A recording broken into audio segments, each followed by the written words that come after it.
biar lokal gitu. Oke,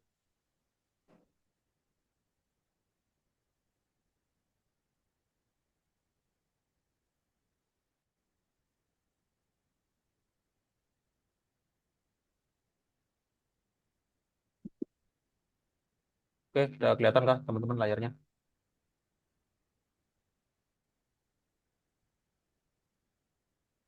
Udah kelihatan belum, teman-teman?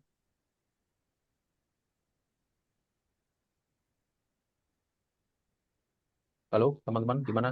Apakah yang saya share udah kelihatan? Kelihatan nih Sudah, Pak, sudah. kelihatan. Oke, Iya. siap. Oke, jadi gini ya, Assalamualaikum warahmatullahi wabarakatuh. Sebelumnya, terima kasih pada Ketua Holis yang sudah memfasilitasi sharing-sharing Zoom pada malam hari ini. Juga kepada teman-teman ya yang sudah malam ini menyempatkan waktunya untuk kita sama-sama saling belajar gitu.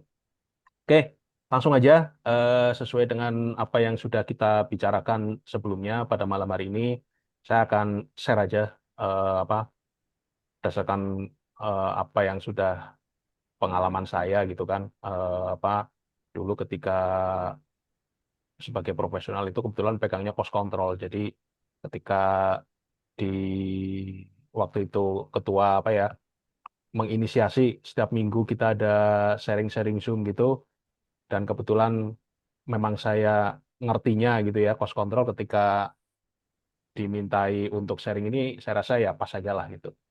Oke, jadi intinya tuh gini teman-teman. Apa ini kan masalah yang sangat umum ya dialami oleh banyak teman-teman kontraktor yang biasanya itu real profit itu baru ketahuan ketika proyeknya udah selesai gitu. Real profit itu maksudnya profit yang benar-benar di tangan ya, bukan profit yang ada di RAB gitu. Jadi seringnya kita itu pokoknya punya pedoman, kalau proyek udah selesai dan ada sisa, ya udah itu berarti profitnya gitu. Nah kalau nggak ada sisa gimana? Atau kalau misalnya sisanya sedikit gitu, ya sudah pasrah nggak bisa ngapa-ngapain lagi gitu. Nah sering juga ya itu tadi seperti yang tadi kita bicarakan, kita tuh sebetulnya ngerti baik di awal, di tengah maupun di akhir proyek itu ini kayaknya ada biaya yang bengkak nih gitu. Tapi masalahnya nggak ngerti ini sebetulnya yang bikin bocor tuh di mana sih gitu. Memang kerasa lah gitu, feeling kita tuh kerasa, waduh ini bengkak ini, wah, profitnya nggak sesuai dengan RAB. Masalahnya nggak ngerti bocornya di mana. Nah sering juga ini proyeknya sebetulnya udah selesai gitu, profitnya ada dalam artian sisa gitu ya. Ownernya juga puas. Jadi pekerjaan kita secara kualitas sudah sesuai spek, sesuai gambar, sesuai desain, owner puas gitu. Nah tapi setelah selesai, retensi juga udah dibayar, itu ternyata kita masih menyisakan tagihan-tagihan dari vendor yang belum lunas. Nah, ada juga yang proyeknya selesai. Di atas kertas juga sesuai catatan-catatan kita profitnya oke gitu. Pembayaran dari owner juga udah beres semua, retensi udah beres, udah oke, udah nggak ada apa ya yang belum cair lah gitu. Tagihan dari vendor juga sudah lunas gitu. Tapi setelah kita cek-cek lagi di rekening, di ini kok duitnya mana ya gitu. Perasaan di atas kertas profitnya oke, pembayaran juga udah beres, tagihan juga udah nggak ada lagi, tapi duitnya mana gitu. Nah, kemudian sering juga eh, manajemen logistik material, dalam artian mulai dari pembelian, material yang terpakai, sisa atau stok material, itu tidak terkontrol gitu. Jadi sering banget kita itu ngalamin di lapangan itu banyak material yang hilang tanpa kita sadari. Entah itu hilang, entah itu rusak, entah itu apa. Nah, kita itu nggak bisa ini ya, nggak bisa melacak gitu. Nah, eh,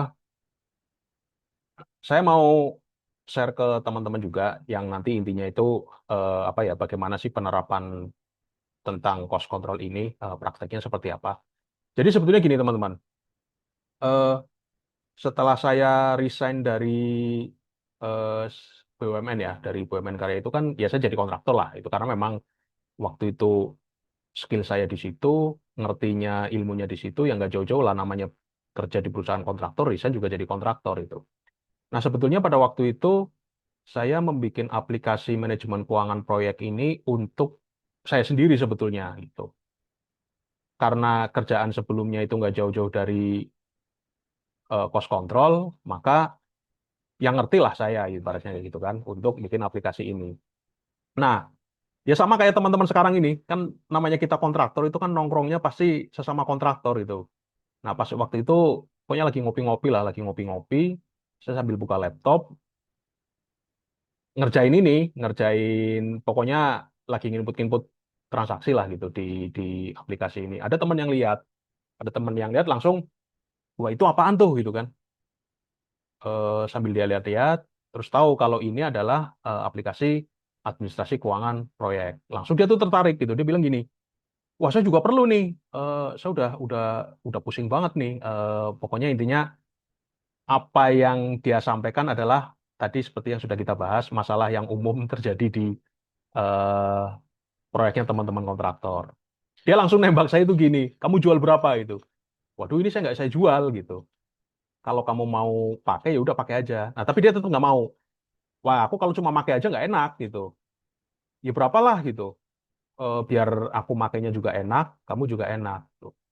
Dari situlah saya baru sadar bahwa ternyata memang masalah-masalah yang tadi kita bahas itu dirasakan juga oleh teman-teman kontraktor yang lainnya. Tadinya saya belum sadar, saya belum ngeh itu bahwa bahwa itu jadi masalah gitu.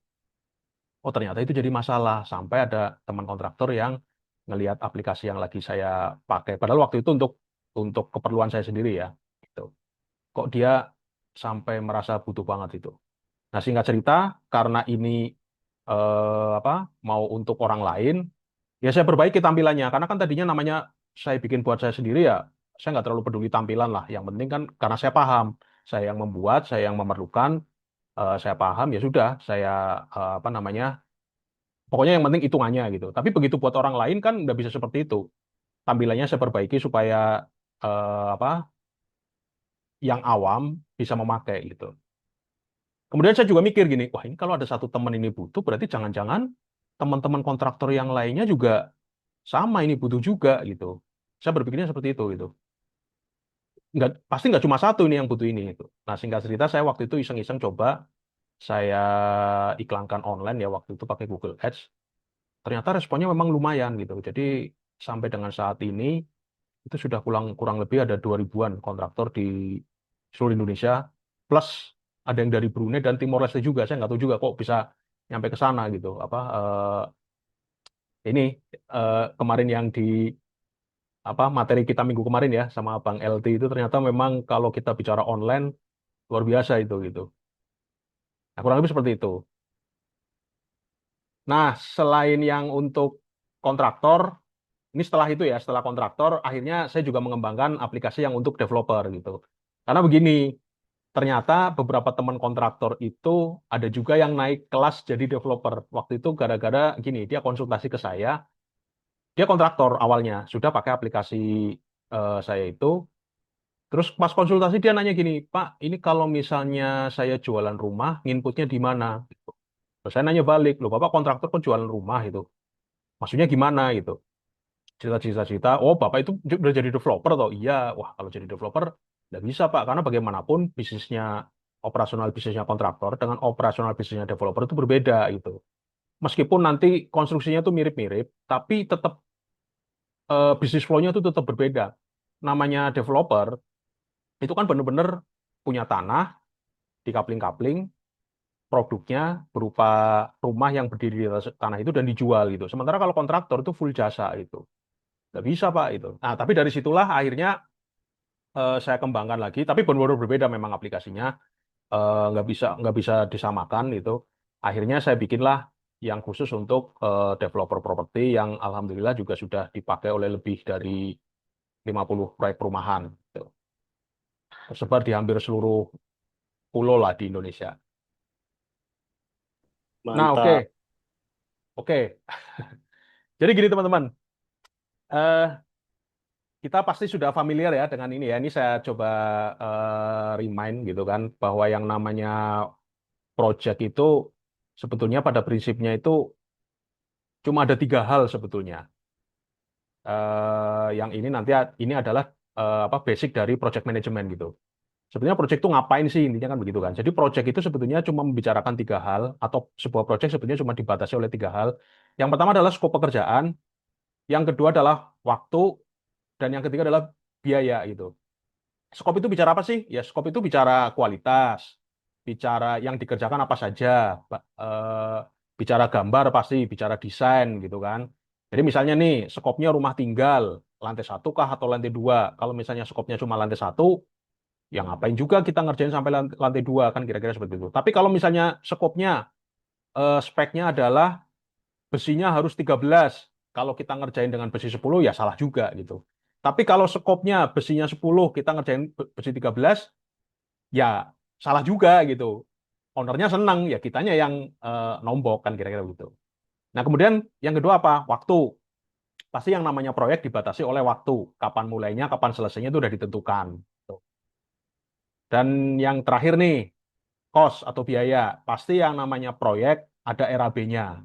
Itu udah pasti itu, gitu. Nggak ada proyek yang di awal di Jadi yang namanya kontrak itu pasti nanti akan membicarakan skop pekerjaan, membicarakan waktu, dan membicarakan biaya. Nggak ada yang namanya proyek itu nggak ada biayanya, itu nggak ada. Jadi biayanya adalah terserah ya gitu. Meskipun katakanlah ya, katakanlah misalnya nanti cost and fee sekalipun, kan biaya itu bisa bisa apa bergerak tuh gitu.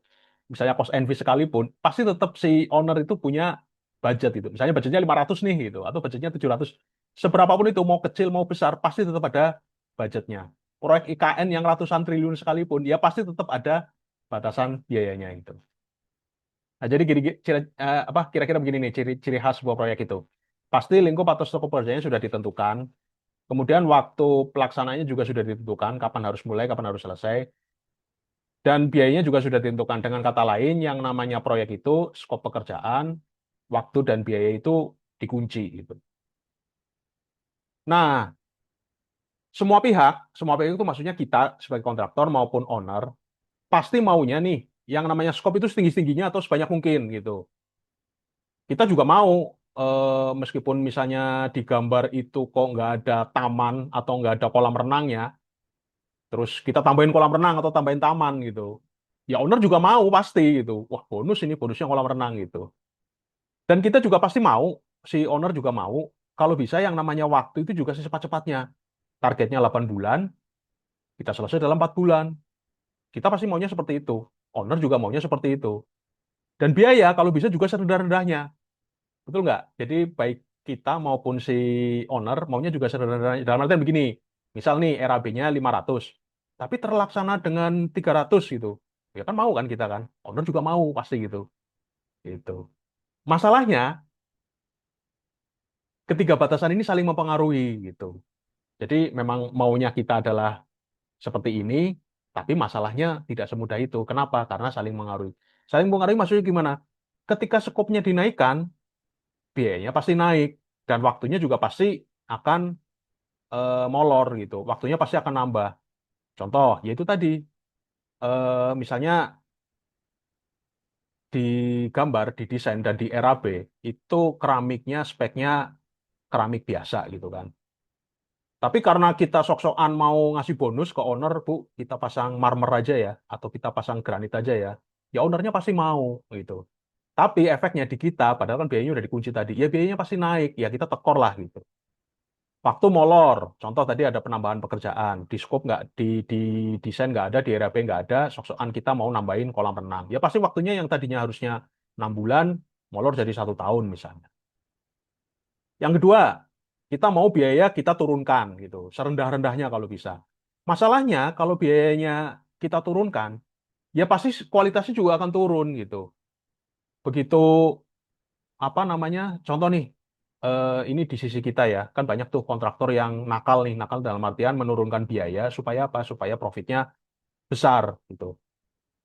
Ya pasti nanti akan mempengaruhi kualitas itu. Yang tadinya itu tadi besinya harusnya SNI 13, ya kita pasang 12 banci pula gitu misalnya. Nah, sementara kalau misalnya waktunya dipercepat, ya pasti nanti akan mengakibatkan juga sama, biayanya naik gitu. Dan kualitasnya juga bisa turun. Biaya naik kenapa? Ya karena kita akan mengerahkan sumber daya sebanyak-banyaknya. Yang tadinya nggak pakai peralatan yang canggih, misalnya mau nggak mau supaya mempercepat, kita tambahkan peralatan itu, tukang kita banyakin itu. Dan bisa jadi pasti kualitasnya juga akan turun juga, karena pekerjaannya jadi terburu-buru. Nah, jadi kita nggak bisa seenaknya gitu ya. Lingkup kita naikkan, biaya kita turunkan, waktu kita percepat, sesuka-suka hati kita tuh nggak bisa gitu. Nggak bisa fokus hanya ke salah satu saja karena pasti akan berdampak ke yang lainnya. Nah, semuanya itu intinya tuh harus dijaga. Yang namanya lingkup, yang namanya waktu, yang namanya biaya itu harus dijaga sepanjang berjalannya proyek sampai selesai. Pasti teman-teman semuanya itu kan menjaga kualitas nih. Supaya apa? Supaya ownernya puas. Tapi juga menjaga waktu. Ya apa? Ya supaya puas juga gitu si ownernya nggak terlambat gitu. Tapi di satu sisi kita juga harus menjaga biaya nggak jangan sampai lebih dari RAB karena profitnya kita itu ada di situ gitu. Jadi intinya yang namanya lingkup atau scope ya, scope, waktu dan biaya itu harus dikendalikan gitu. Intinya seperti itu. Jadi sebetulnya project management atau manajemen proyek itu intinya ya mengendalikan ini sebetulnya. Mengendalikan lingkup, mengendalikan waktu, dan mengendalikan biaya.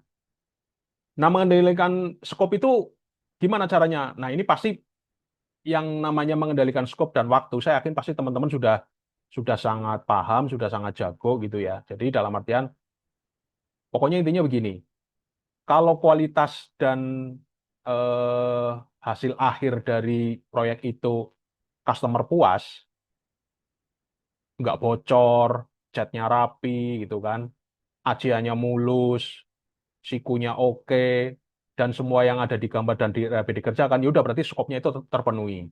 Waktu, berarti kan pasti teman-teman setiap mengerjakan proyek kan pasti punya time schedule tuh. Jadi targetnya 6 bulan juga 6 bulan selesai gitu. Itu pasti teman-teman udah jago. Nah, tinggal yang biaya nih yang akan apa menjadi bahasan kita pada malam hari ini. Karena biasanya yang namanya lingkup atau scope dan waktu itu kan kaitannya sama ini ya kepuasan customer gitu. Jadi di sisi customer, di sisi owner. Sementara biaya itu di sisinya owner, di sisinya kontraktor, di sisinya kita gitu. Jadi kan ibaratnya gini, si owner dia kadang-kadang kan nggak peduli, bukan kadang-kadang ya, pasti dia nggak peduli kalau si kontraktor itu rugi. Dia cuma peduli dengan dirinya sendiri dalam artian dia cuma peduli dengan yang penting skop terpenuhi dan waktunya tidak terlambat. Nah, sementara kita si kontraktor nih akan menanggung kerugian jika biayanya tidak terkendali. Tuh. Nah, sebetulnya pengendalian biaya ini kuncinya juga cuma dua sebetulnya. Yang satu RAP, yang satu monitoring gitu. Nah, RAP itu apa? Apa bedanya dengan RAB? Tadi kita udah sedikit nyinggung-nyinggung ya masalah RAB ya. Ini saya mau tanya dulu nih sama teman-teman nih. Di antara teman-teman di sini ini ada 20 peserta. Siapa yang kalau mengerjakan proyek sudah membuat RAP? Selain RAP ya. RAP itu rencana anggaran pelaksanaan. Ada nggak teman-teman? Silakan. Atau jangan-jangan RAB juga belum tentu ada. Saya belum. Oke, ini Pak siapa ya tadi? Saya sudah. Kalau yang ada yang belum paham, RAP itu seperti apa? Saya belum. Tadi yang sudah siapa ya? Pak siapa ya tadi ya? Saya. Pak sahabat building material itu siapa ya? Pak siapa ya? Atau Pak Rahman? Chris Om, Chris. Oh, Pak Kris ya. Nah, Pak Kris, coba share sekalian nih buat teman-teman yang mungkin pada belum pernah bikin RAP. Pak Kris itu kalau misalnya bikin RAP itu kapan Pak? Setelah proyek kontrak, tanda tangan kontrak, atau ketika membuat RAP juga sekaligus, atau gimana Pak? Biasanya Pak? Kalau saya sih karena saya basicnya basic sales bahan bangunan, jadi ketika saya masuk di tim kontraktor, ya pada saat pembuatan RAB sekalian. Kalian ya? Jadi RAP itu modalnya modal belanjanya si kontraktor, Betul, modal belanja real. betul, Kalau menurut betul. saya, Iya betul Pak, memang Pak. Jadi intinya tuh begini, teman-teman. Kalau RAB itu kan memang bicara rupiah ya. RAB itu kan ujung-ujungnya kan rupiah ya. Total 500 juta misalnya gitu. Masalahnya RAB itu kan asal muasalnya kan dari harga satuan kan dikalikan volume pekerjaan. Jadi RAB itu hanya bicara pekerjaan. Pekerjaan misalnya kolom 30 kali 30 sebanyak total misalnya 10 kubik gitu. Harga satuannya misalnya berapa? Anggaplah 2 juta gitu. Bicaranya seperti itu. Tapi di situ kita belum tahu besinya berapa batang. Betul nggak? Semennya berapa sak, pasirnya berapa kubik, pakunya berapa kilo, kawat berapa kilo, tukang nanti berapa hari. Itu kan kalau RAB bicaranya begitu kan? Gitu. Padahal kita nanti pas waktu eksekusi kan nggak ngomong ini apa kaitannya dengan biaya kan nggak ngomong kolom kita habis berapa. Ngomongnya kan sudah beli pasir, beli semen, beli besi, bayar tukang gitu kan. Nah, itu hanya akan ketahuan ketika RAP sudah kita susun. Seperti itu, teman-teman. Jadi, eh, RAP itu yang akan kita jadikan acuan supaya bisa mengontrol biaya nantinya gitu. Jadi ibaratnya gini, kalau teman-teman mau jalan nih dari satu tempat ke tempat yang lain, anggaplah dari Jakarta ke Sukabumi. Ini misalnya kita ini belum pernah nih dari Jakarta ke Sukabumi. Kita kan pasti pakai Google Map kan. Pas waktu di Jakarta, kita udah setting tuh di HP kita Sukabumi. Muncullah rutenya. Tek, tek, tek, tek. Nah, sebelum kita berangkat di Jakarta itu adalah progres proyek nol. Sukabumi progres proyek 100%. Nah, tapi sebelum kita berangkat, kita sudah punya rutenya itu tadi. Nah, rutenya itu adalah RAP. Kenapa rutenya itu RAP? Kenapa bukan RAB? Karena RAB itu meskipun bisa, tapi akan sangat sulit itu untuk dijadikan acuan. Karena realisasinya nanti ketika kita mengeksekusi proyek, yang kita beli itu adalah rincian dari RAB itu. RAB itu AHS-nya kita breakdown supaya ketahuan eh, bata bata ringan berapa biji, bata merah berapa biji, besi 10 berapa batang gitu kan, besi 13 berapa batang dan seterusnya. Cat berapa kilo gitu. Sementara kalau di RAB kan bicaranya kan cat eh, bicaranya kan cat ini eh berapa berapa pel gitu kan gitu. Atau sorry berapa berapa meter itu. Nah tapi kalau di realisasinya nanti kan kita ngomongnya nggak meter tapi ngomongnya berapa pel berapa kilo. Nah seperti itu. Nah satu itu tadi kita sudah punya acuan rutenya itu. Nah yang kedua adalah kuncinya monitoring gitu. Monitoring itu apa? Monitoring itu ketika sepanjang perjalanan itu kan pasti juga posisinya kita kan ketahuan tuh, gitu kan? Kita udah nyampe, nggak tahu ya kalau dari Jakarta mau ke Sukabumi itu lewatnya mana ya arahnya ya? Sampai Bekasi gitu misalnya, enggak. Ke barat atau ke timur sih? Misalnya sampai ke kota ini, kota ini, kota Bogor, ini gitu kan? Bogor. Bogor ya lewatnya ya, sampai Bogor gitu. Lah kita taunya gimana kalau sudah sampai Bogor gitu? Ini asumsinya kita nggak tahu ini ya, nggak tahu daerah ya. Beda cerita kalau yang orang Bogor asli atau orang-orang situ lah. Kan kita akan ngelihat di ini, di map juga, posisi kita di mana gitu. Jadi Google Map itu nanti akan menunjukkan dua, menunjukkan rute dan menunjukkan posisi gitu. Nah, monitoring itu adalah untuk menunjukkan kita itu posisinya ada di mana gitu. Jadi kalau cuma hanya salah satu ya, hanya ada RAP saja juga itu baru setengah jalan. Kenapa? Kita hanya baru tahu acuan gitu. Tapi kalau tahu monitoring saja, monitoring kan artinya, oh kita sudah belanja semen sejauh ini, misalnya progres sudah 40% nih. Kita sudah belanja semen 200 sak. Oke, kita tahu belanja semen 200 sak. Masalahnya, apa monitoringnya itu, posisinya itu, kalau nggak ada acuannya, kita nggak tahu. Contoh nih, misalnya, kita di Google Map itu nggak pakai rute. Nggak pakai itu tadi ya, mau menuju kemana. Kan akan ketahuan tuh di HP-nya kita di Google Map, oh posisi kita sudah di Bogor. Ya kita tahu posisi kita di Bogor. Masalahnya kalau secara rute, yang antara Jakarta Sukabumi, Bogor ini keluar dari rute atau tidak gitu. Kita nyasar atau tidak kan nggak tahu gitu. Sama juga tadi, kalau kita nggak bikin RAP nih, nggak bikin RAP, jadi kita nggak punya daftar bahwa semen nanti sekian, besi nanti sekian, tukang nanti sekian gitu. Tapi kita tahu pada saat ini eh, apa namanya kita sudah keluar untuk belanja semen 200 sak. Kita nggak tahu 200 sak itu apakah masih di bawahnya RAP kah atau sama dengan RAP atau di atasnya nggak tahu juga karena nggak ada nggak ada acuan gitu. Jadi sebetulnya yang namanya kita pakai Google Map ya misalnya kan kadang-kadang ada nyasar-nyasar tuh keluar jalur tuh. Keluar jalur sebetulnya nggak ada masalah gitu. Yang penting kita tahu bahwa kita keluar dan harus segera kembali lagi ke jalur gitu.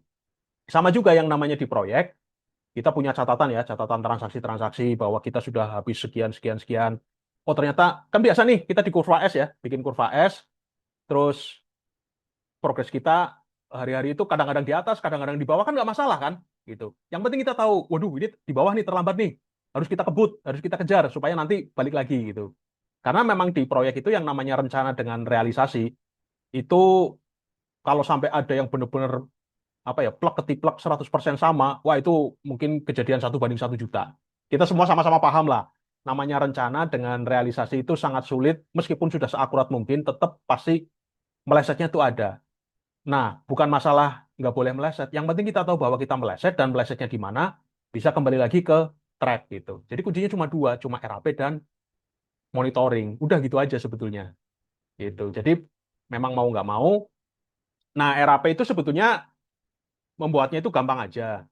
Prinsipnya yang namanya proyek itu biaya itu kan cuma ada buaso ya. Buaso itu dari ada teman-teman ada yang pernah dengar istilah buaso nggak? Atau ada yang belum pernah dengar? Belum. Buaso itu kan singkatan dari bahan, upah, subkon, alat, dan overhead. Jadi intinya proyek itu cuma biayanya cuma itu aja, cuma buaso aja itu. Bahan itu ya material gitu kan.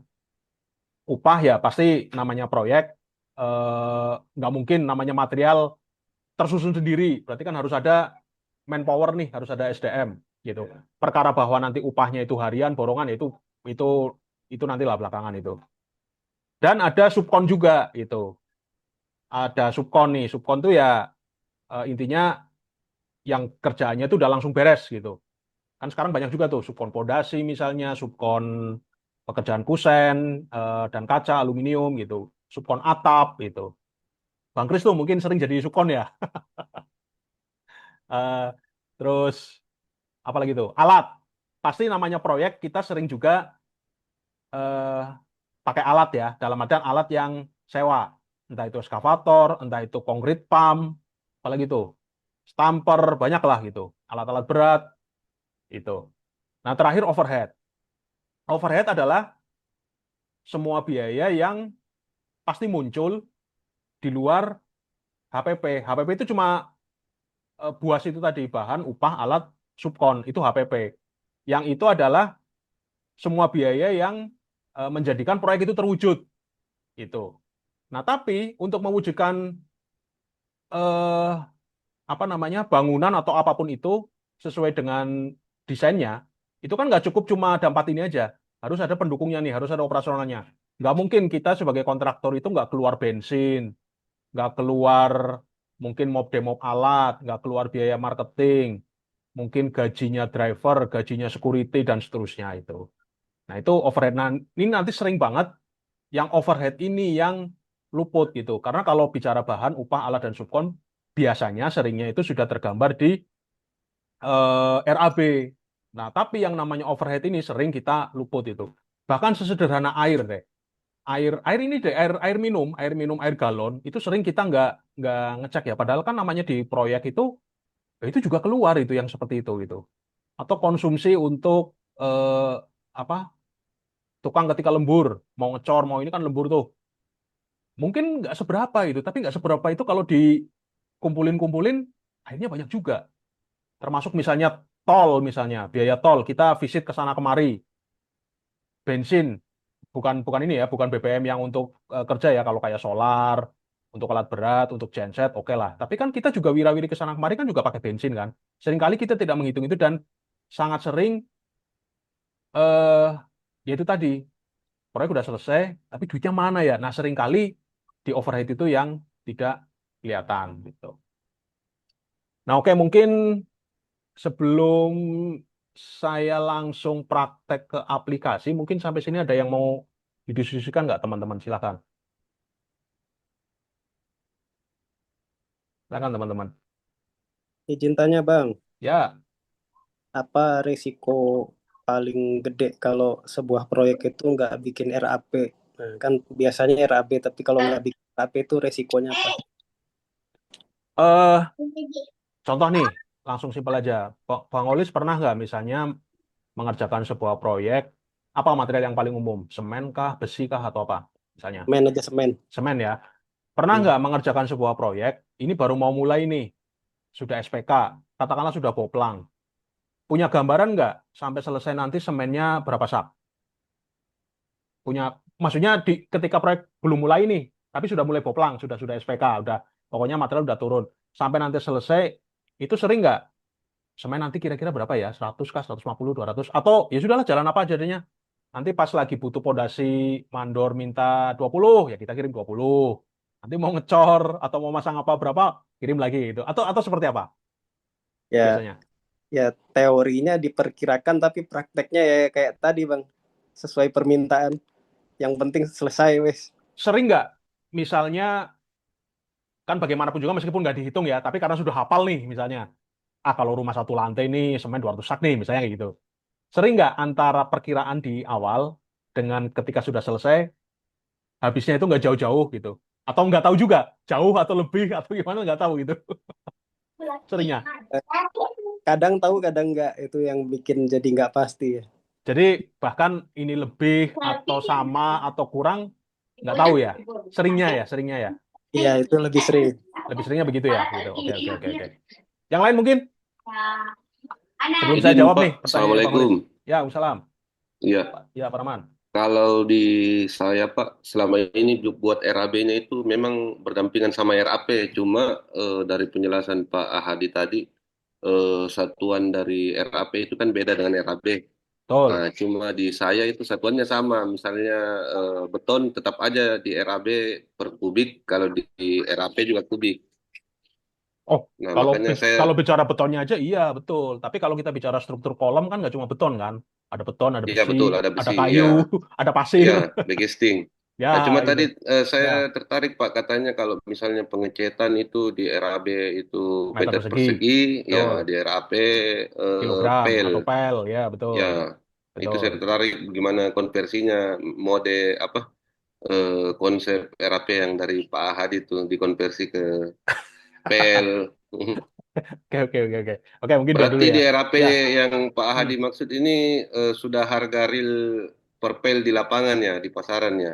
betul. Dan harga Oh, betul. Tadi saya belum bicara harga. Selain selain banyaknya juga harganya. Karena contoh nih, iya, kan bisa saja nih di RAB kita bicara pengecetan ya, per meternya sekian gitu kan per meter persegi. Kalau iya kita betul. di AHS kan upah dan bahan kan, bahannya cat per kilo sekian gitu kan. Tapi kan itu bahasa RAB, tapi bahasa RAB kan nggak seperti itu. Di toko itu betul-betul harganya berapa sih? Kan gitu kan.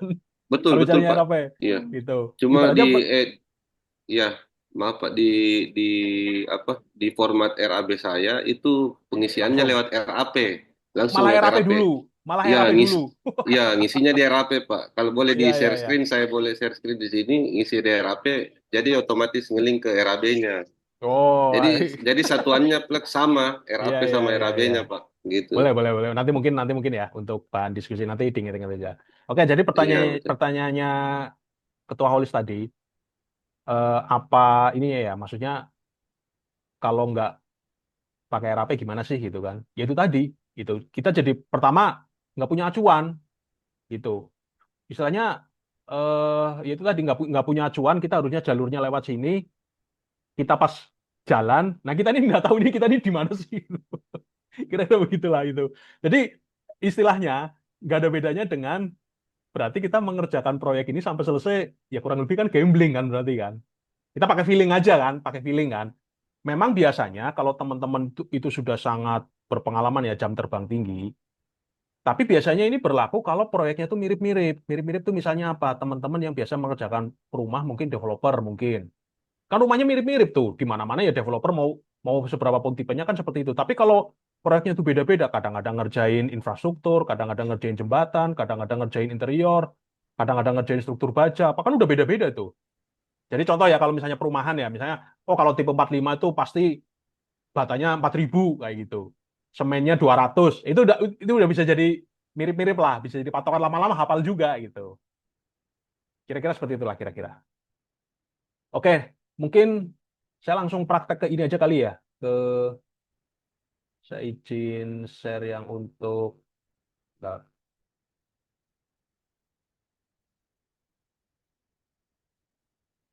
Saya izin share ke ini ya teman-teman ya, ke aplikasi ya.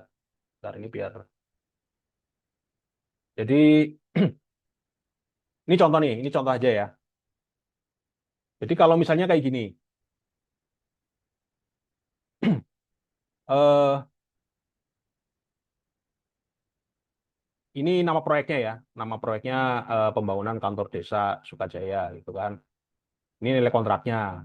Kalau nilai kontrak kan berarti RAB nih gitu. Nah, tapi kan di luar nilai kontrak ini kita punya hitungan sendiri kan, punya hitungan sendiri gitu yang kita hitung, oh totalnya 939 gitu. Yang itu nanti berarti kalau kita ngitung itu, ini berdasarkan RAP nih. Ini profitnya ini kira-kira 160 juta atau sekitar 14,57%. Tuh. Ini hitungan internalnya kita gitu. Ini kan si owner nggak perlu tahu. Beda dengan RAB. Kalau RAB kan pasti kesepakatan kita dan owner kan gitu. Lah menurut RAP-nya kita ini nanti bahan itu habisnya 318 gitu kan. Upah habisnya 39 juta gitu. Dan seterusnya yang nanti ujung-ujungnya ini profitnya nih 160 nih gitu atau sekitar 14,57%. Nah, sampai di sini, ini sampai di sini nih. Ini per hari ini nih, per hari ini. Dan sebenarnya bukan per hari ini. Ini di sini juga akan kelihatan terakhir update transaksi itu tanggal 9 Juni. Berarti terakhir kita input transaksi itu tanggal 9 Juni. Berarti bicaranya adalah per 9 Juni 2026. Kalau hari ini kan 24 Juni nih, Rabu 24 Juni. Berarti per 9 Juni yang terakhir kita input, itu kita sudah keluar realisasi biaya itu 870 juta sekian. Atau 92,6% dari total RAP ini, dari total budget atau total RAP. Nah, deviasinya atau selisihnya itu sekitar 68 juta atau 7,33%. Nah, ini gimana nih gitu kan? Ya tinggal kita lihat aja di sini. Oh, bahan ini masih di bawahnya. Di sini juga kelihatan nih di grafik. Bahan masih di bawah, upah juga masih di bawah, masih aman. Alat juga masih aman. Oh, ternyata subkon nih yang lebih. Itu. Subkon ternyata over lah gitu kan ibaratnya. Bukan ibaratnya memang betul nih. Subkon kita di RAP-nya cuma 355, tapi di realisasinya 484. Overnya 36% sendiri. Jadi 136,5% dari yang seharusnya itu. Overnya juga masih aman. Kita baru 54,5% dari budget gitu. Secara keseluruhan kita baru mengeluarkan 92% itu. Tapi kita lihat juga di sini nih, ini progres per nah ini progres di input terakhir tanggal 22 Mei ini. Ini belum update lagi. 91,64%. Jadi dengan progres 91,64 kita sudah keluar biaya itu 92,7 gitu. Nah, itu kira-kira tinggal kita bandingkan aja. Ini kita sudah punya bayangan nih paling tidak kan kita punya sisa nih dari RAP nih punya sisa 68 juta nih yang belum dibelanjakan. Ini kira-kira ini untuk 8, sekian persen sisanya yang belum dikerjakan. Ini uang ini cukup nggak gitu. Gambarannya itu kira-kira seperti itu gitu. Jadi ini adalah rutenya, RAP ini adalah rute-rute yang ini. Nah, ini adalah posisi kita saat ini. Gampangnya itu kira-kira seperti itu. Nah, ini kan dashboard ya. Dashboard itu adalah laporan. Tentu hasilnya ini adalah hasil dari apa yang kita inputkan gitu. Nah, inputnya gimana? Kalau untuk membuat RAP-nya itu bukan di sini. Membuat RAP-nya itu ya kita hitung sendiri ya gitu. Kalau tadi kan dari Pak Rahman itu kan tadi ini loh cara ngitungnya RAP begini-begini gitu. Di aplikasi ini nanti memang bukan untuk menghitung RAP, teman-teman. Tapi aplikasi ini adalah untuk fokusnya adalah ke manajemen keuangannya. Jadi menginput semua transaksi yang terjadi, menginput semua apa namanya? Kita belanja A ya kita input, belanja B ya kita input, apapun itu gitu. Kita di sini cuma bisa menginput. Jadi kalau membuatnya atau menghitungnya itu di luar aplikasi ini, tapi nanti hasilnya adalah kita input. Inputnya itu di mana RAP-nya gitu. Soalnya ini sebetulnya kalaupun kita nggak nginput RAP ya aplikasi ini tetap bisa jalan. Cuma nanti jadinya laporannya jadi nggak ada artinya karena nggak ada RAP-nya. Contoh ya, yang nggak ada RAP-nya nih, apa ya misalnya? Ini misalnya. Nah ini misalnya nih, ini kita belum input RAP gitu. Jadi kita nggak tahu nih, meskipun kita total realisasi biaya 4 juta sekian untuk sampai dengan saat ini gitu ya. Ini nggak ada yang bisa kita bandingkan gitu. Kenapa? Karena RAP-nya belum kita input gitu. Jadi ini kita nggak ngerti apa-apa nih di sini nih. Nih 1368 gimana nih? Oke apa enggak? Ini gini oke apa enggak gitu. Kita kita nggak tahu, nggak punya bayangan gitu. Ini dengan RAP berapa persen, masih aman atau tidak, itu nggak punya bayangan. Nah, inputnya di mana RAP-nya? Inputnya itu ya di data proyek. Data proyek itu kan pengaturan data proyek RAP-nya nih gitu. Ah, pilih proyeknya mana yang mau kita input. Ini contoh aja yang tadi sudah kita input ya. Kita inputnya di sini nih.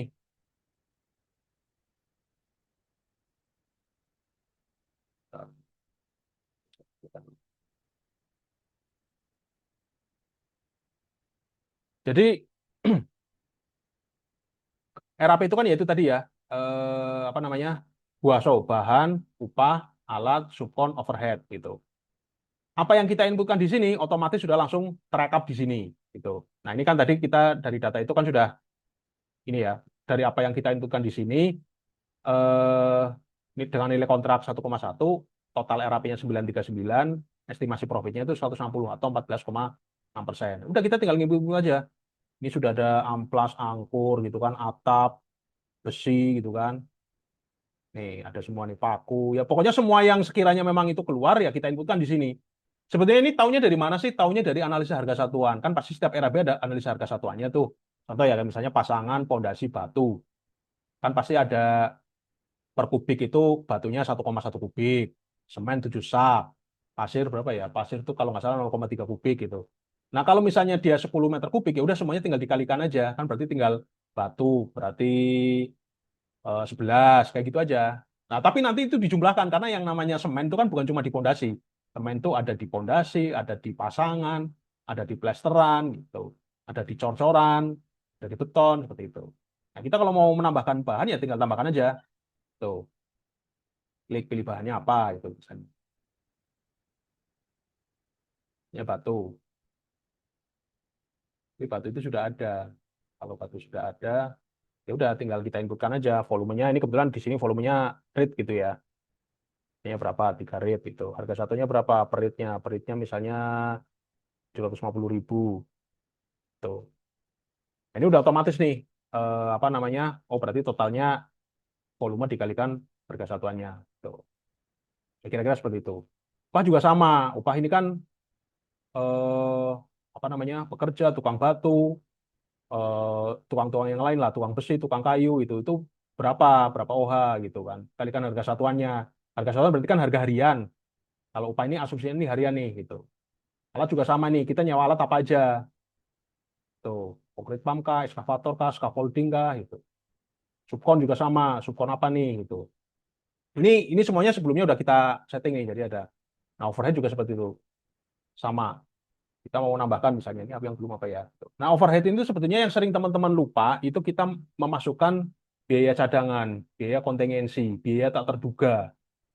Ini harus kita inputkan karena bagaimanapun juga seteliti-telitinya kita, seakurat-akuratnya kita bikin RAB, sangat sering itu begitu di breakdown jadi RAP, ada aja yang pasti nanti pas lagi dieksekusi, ada aja yang kelupaan, ada aja yang belum apa sih namanya, belum ada di estimasinya kita. Itu mau nggak mau itu kita apa makanya harus dicadangkan. Nah, nilainya berapa-berapa itu biasanya nanti seiring ini ya, seiring dengan pengalamannya teman-teman makin lama makin tahu lah mau 5% kah, 10% kah gitu atau berapa lah gitu.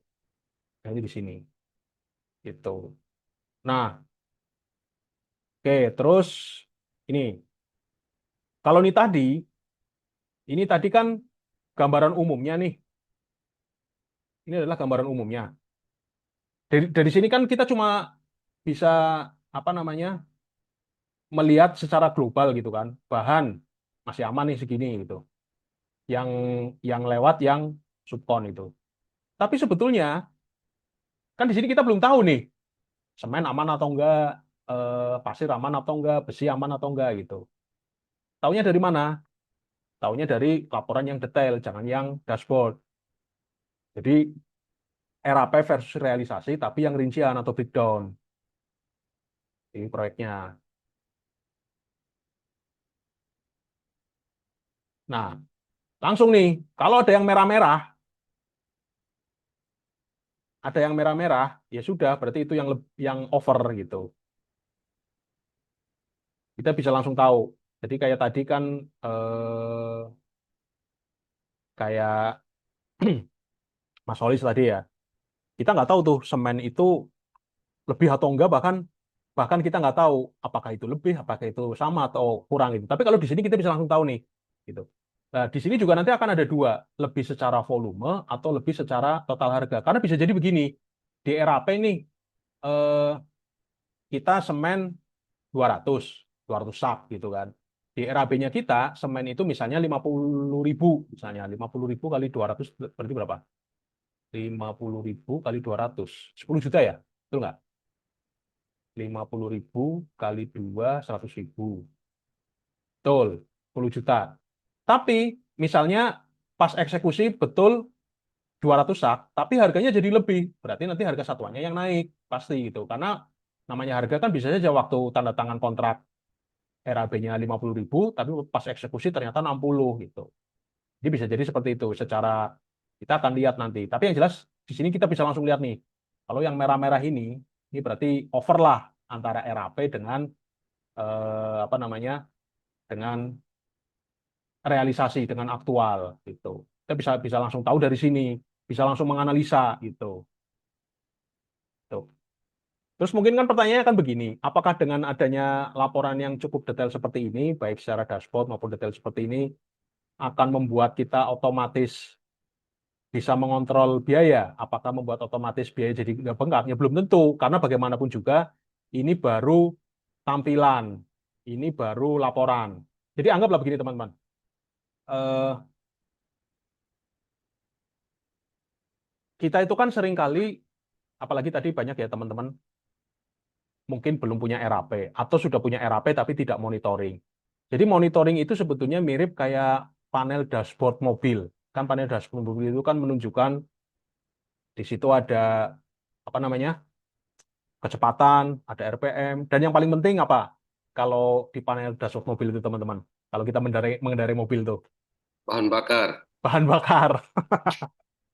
Jadi kita nggak tahu, nggak ngerti kecepatan nggak apa-apa gitu kan, nggak ada RPM nggak apa-apa. Tapi kalau bahan bakarnya, indikatornya mati, mobilnya masih bisa jalan nggak? Bisa kalau ada isinya, Pak. Nah, sebetulnya nggak ada hubungannya kan sama mesin kan. Itu Iya. mati pun nggak masalah kan, selama bensinnya ada gitu kan. Masalahnya kita nggak tahu ini bensinnya ada atau enggak. Nah, biar tahu gimana Pak?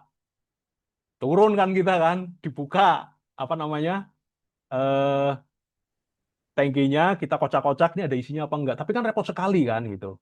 Nah, jadi ibaratnya gini, kalau teman-teman mengerjakan proyek tapi nggak bisa dimonitor, itu ya mirip sama kita mengendarai mobil, tapi semua panel dashboardnya ditutup, pakai lakban hitam semua. Habis itu jalannya malam hari, di jalannya nggak ada lampu, lampunya kita matikan. Kira-kira begitu. Nah, itu pertanyaan saya ke teman-teman nih. Selama ini itu nggak pas menjalankan proyek. Dalam artian realisasinya ini bisa dipantau nggak sebetulnya. Minimal sudah keluar, atau misalnya beginilah, yang simpel aja lah misalnya. Kayak gini misalnya. Oh, upah kita sudah sekian gitu kan. Bahan sekian gitu. Alat sekian, subkon sekian gitu. Nah, ini mungkin kan saya yakin pasti teman-teman kebanyakan belum punya data-data seperti ini kan. Dalam artian begini, apa lebih ke ya itu tadi mengerjakan proyek pakai feeling lah gitu. Mungkin memang dicatat ya, pasti saya yakin pasti teman-teman nyatet tuh dari nota-nota itu dicatat, dicatat entah di buku entah di Excel gitu kan. Cuma kebanyakan teman-teman itu pasti nyatetnya cuma uang keluar masuk, betul nggak? Tanggal 1 ada nota nih, semen 15 sak, besi 10 batang, kayak gitu itu aja, keluar keluar keluar keluar itu. Betul, Itu Bang. terus sampai selesai. Nah, tapi ketika ditanya besinya udah berapa? Oh iya bentar, dihitung dulu gitu kan. hitung dulu, semuanya udah berapa? Oh bentar, hitung dulu. Nah, gitu. Itu pun kalau sempat. Itu pun kalau sempat, ya kira-kira begitulah itu. Nah, kalau dari sini kita bisa tahu nih. Nah, ini semua laporan ini tadi nyambung juga dengan yang kalau ini kan realisasi nih. Pokoknya apapun asalkan kita input, pasti akan muncul di sini. Amplas 5 lembar, 50.000 gitu kan. Taringan 26 kubik, misalnya 33 juta gitu. Ini muncul semua nih di sini gitu. Totalnya pun ketahuan nih 70 material gitu. Tapi ini adalah sudah akumulasi. Sudah akumulasi. Jadi contoh ya misalnya kayak semen ya, semen coba.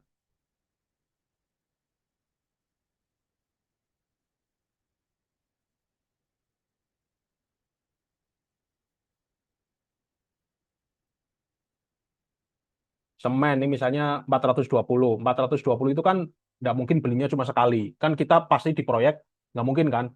Proyek baru mulai, baru boplang, tapi seluruh material sampai selesai udah kita langsung beli semua kan nggak mungkin juga. Pasti yang namanya beli itu kan bertahap. Tapi ini adalah sudah akumulasinya gitu. Nah, kalau mau tahu semen ini, semen ya misalnya, ya, ini kan 420 sak nih.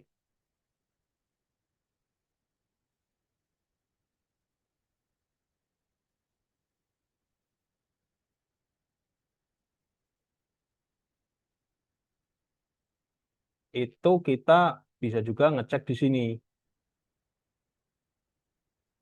Jadi ini adalah laporan pembelian material gitu untuk ngecek. Tapi ini adalah untuk semua proyek yang sudah kita inputkan gitu. Kan kita pasti bisa jadi dalam satu waktu yang bersamaan itu proyeknya kan lebih dari satu, nggak mungkin cuma satu kan gitu. Nah, kita mau tahu untuk proyek ini ya kantor desa Sukajaya gitu kan misalnya. Ya berarti nanti kita tinggal filter aja untuk material semen.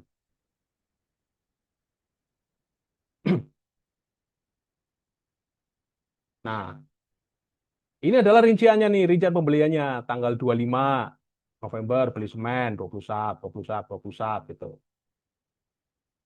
Nah, seperti itu. Nah, di sini sekaligus kita bisa tahu juga nih di harga satuan nih. Harga satuan 60, 60, 60. Oh, ada yang 65, berarti ada yang naik nih. Itu. Naik di tanggal berapa? Ternyata tanggal 3 Februari naik. Tapi kita cek juga. Oh, ini tokonya beda ini gitu. Berarti kalau toko yang ini nih harganya mahal nih, nggak usah beli ke toko yang ini lagi gitu. Bisa ketahuan. Nah, ini adalah rincian pembeliannya. Rincian pembelian dari kalau yang tadi laporan tadi sebelumnya itu adalah akumulasinya. Semen itu sudah akumulasi. Tapi kalau mau lihat rinciannya, belinya di mana aja, ya di sini. Tuh. Itu kira-kira teman-teman. Nah, ini kan sebetulnya nanti pada prakteknya, kan saya yakin ya teman-teman pasti seperti tadi disampaikan juga, mungkin memang mencatat, tapi mencatatnya masalahnya hanya sekedar uang keluar masuk gitu. Pokoknya bayar tukang ya udah dicatat pengeluaran tanggal 1 bayar tukang. Beli cat pengeluaran tanggal 2 beli cat gitu. Nah, tapi kalau di sini tuh bisa langsung otomatis terkategori. Jadi misalnya eh ini teman-teman ada pengeluaran nih. Ada tinggal pengeluarannya buat apa nih? Bayar tukang kah atau beli material gitu. Nah, misalnya bayar tukang ya tinggal diklik aja di sini. Proyeknya apa gitu. Ini proyeknya ini tadi. Udah otomatis nih. Pilih pekerja. Pekerja namanya siapa? Ini tukangnya namanya siapa nih? Ya, itu nanti ini juga bisa kita di pengaturan nama-nama tukangnya siapa aja. Anggap misalnya ini. Nah, si Pak Ahmad ini dia sebagai apa tuh di situ? Sebagai mandor kah? Sebagai pekerja, kepala tukang, tukang batu, tukang kayu gitu. Itu misalnya. Atau sebagai tenaga atau kuli ya gitu misalnya. Terus kita bayar untuk berapa? Seminggu misalnya. Seminggu berarti kan 7 hari. Berapa misalnya per harinya 200.000 berarti 1.400.000. Nah, dibayarnya dengan apa? Kalau dengan uang tunai berarti dibayar dengan kas gitu. Tapi kalau misalnya dari transfer ya udah transfer dari mana gitu misalnya. Ini misalnya, udah seperti ini aja, tinggal simpan. Nanti otomatis ini sudah apa namanya kita terakumulasi untuk pembayaran upah untuk proyek ini. Nilainya sekian itu. nggak akan ketukar-tukar dengan proyek-proyek yang lainnya. Begitu juga dengan misalnya beli material, sama juga. Misalnya proyeknya ini. Nah, ini nanti akan ada opsi nih. Material ini yang dipakai untuk proyek ini, itu kita beli dari si vendor atau supplier atau toko, langsung dikirim ke proyek, atau kita ngambil dari gudang. Gitu. Kalau ngambil dari gudang, misalnya kita pilih materialnya apa gitu, semen misalnya. Nanti akan otomatis, nah gudang juga kan kita bisa multi, multi gudang nih di sini. Cuma kebetulan ini contohnya cuma satu aja ya. Ini akan ditampilkan juga di gudang ini stoknya kita ada berapa. Kalau stoknya kurang dari yang diambil, pasti nggak mau gitu. Nah, seperti itu. Nanti ketika kita ngambil di sini misalnya ngambil 20, akan otomatis mengurangi stok di gudang ini gitu. Seperti itu. Kalau misalnya opsinya adalah dari supplier, ya kita pilih suppliernya siapa misalnya. Misalnya ya toko Dwi. Misalnya beli 50 sak, harga satuannya misalnya 60.000. Nah, yang namanya toko atau vendor, kita kan pasti punya opsi. Apakah langsung kita bayar tunai, lunas, atau kita hutang. Dalam artian, kan sering tuh kita punya langganan, oh bayar 2 minggu, bayar 1 bulan gitu kan misalnya. Kalau misalnya hutang, ya udah tinggal kita hutang di sini, tinggal jatuh temponya kapan nih kira-kira. Misalnya 2 minggu, berarti di sini gitu. Kalau udah hutang, ya udah kita nggak keluar uang kan, nggak di sini kan gitu. Tapi kalau tunai, berarti akan keluar uang di sini. Kalau misalnya dia hutang, ya udah otomatis akan tercatat sebagai hutang itu. Hubungannya sama apa kalau misalnya hutang? Hubungannya itu nanti di sini teman-teman.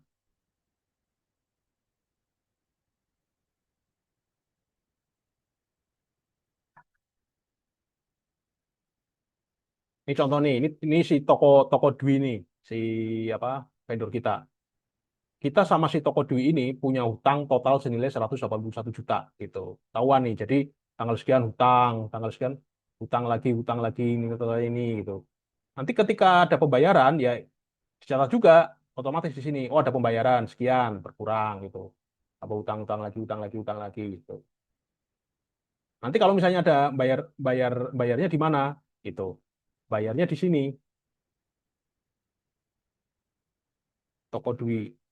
Nah, ini tadi saldo hutangnya kita nih sama dia sekian.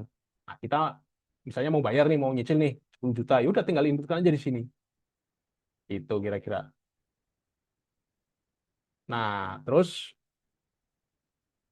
kalau tadi stok gudang itu bisa di sini nih stoknya. Jadi kita tahu untuk kebetulan gudangnya baru satu ya, gudang pusat ini. Kita tahu nih stok-stoknya. Jadi masuk sekian, keluar sekian, stoknya sekian kayak gitu. Itu teman-teman.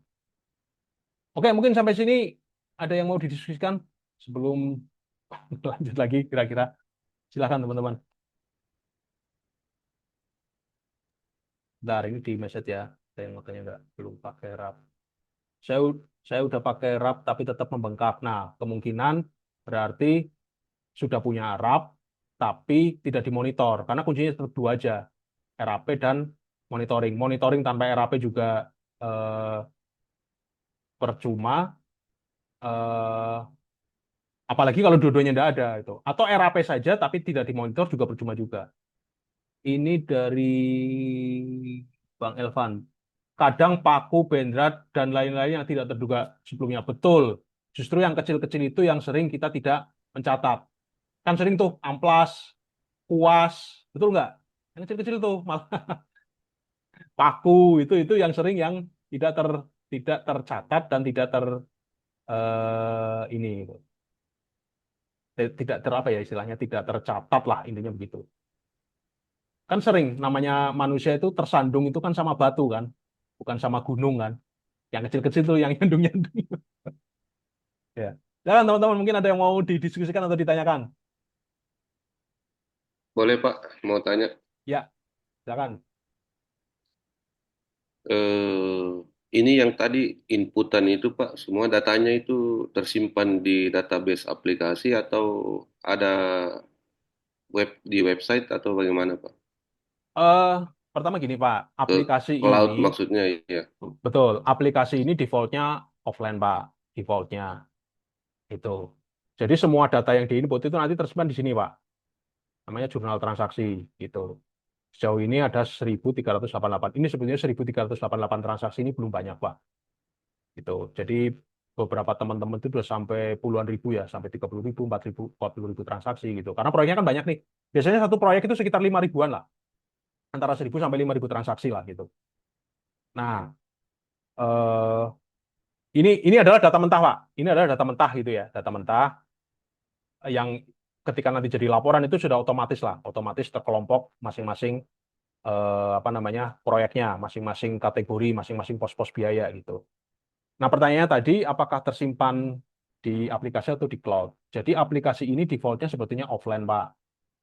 Tapi bisa dibuat online, pakai Google Drive, gitu, Pak. Nah, kalau sudah di Google Drive, otomatis akan terbackup di cloud-nya Google Drive. Sebenarnya bukan cuma Google Drive ya, bisa juga mungkin OneDrive atau Dropbox. Tapi saya nggak familiar dengan dua itu, saya familiarnya cuma Google Drive aja, Pak. Kalau dengan Google Drive, nanti kan di-share tuh Pak di Google Drive, itu otomatis bisa dibuka dari mana aja Pak.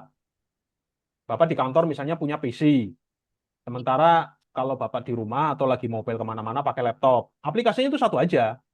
Aplikasinya satu aja, terserah diinstal di laptop atau di komputer, tapi bisa di Google Drive. Nanti bisa dibuka dimanapun, gitu Pak.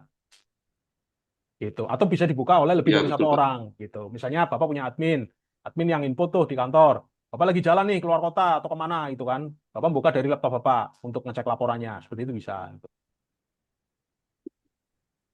Ya, yang soal data ini Pak, database ini kan tadi satu terkait aksesibilitas itu Pak, bisa diakses Ya, di mana saja.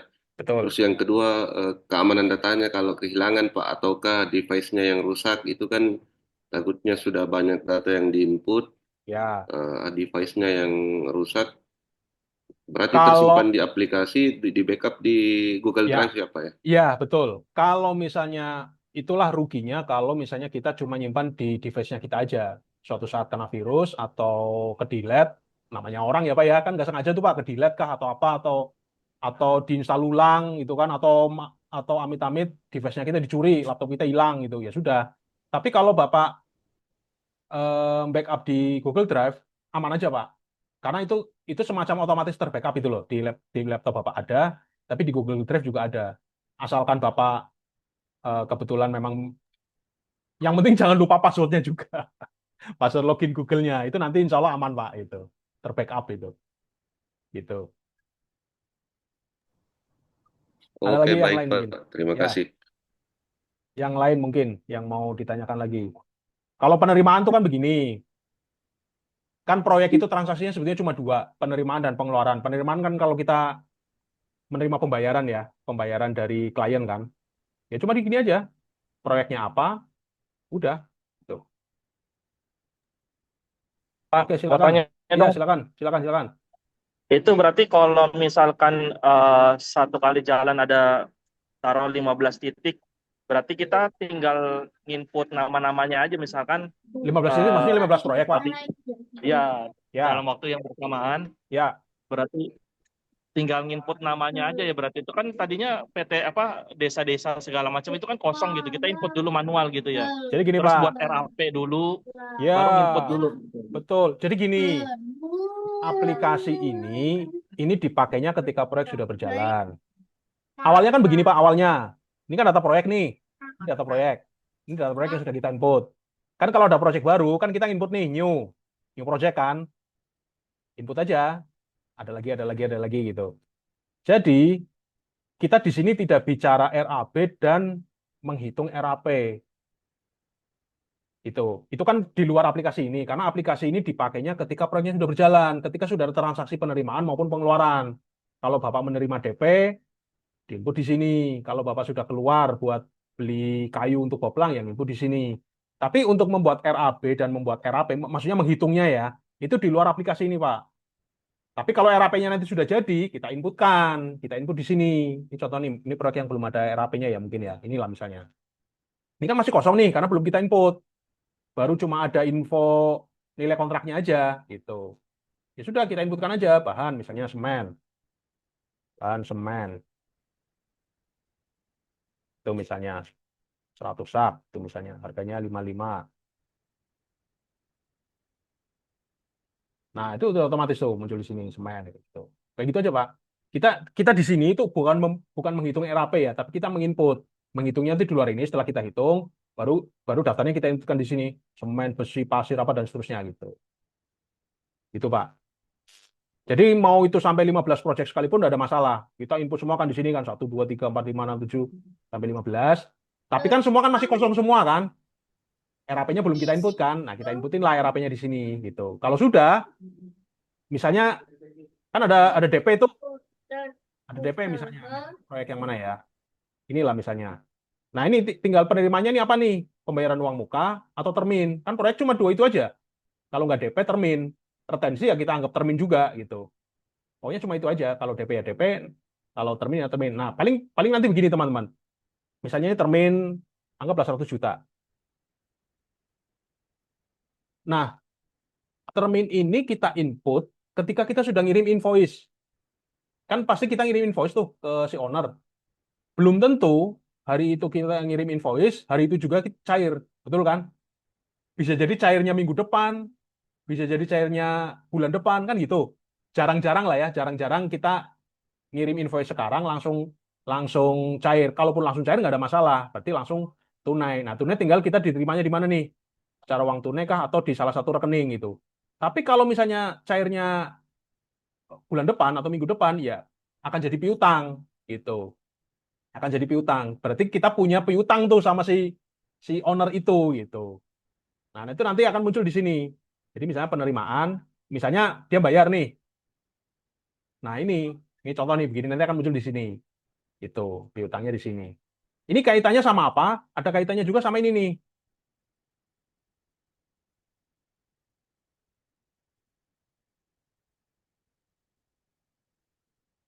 Ini ada kaitannya sama.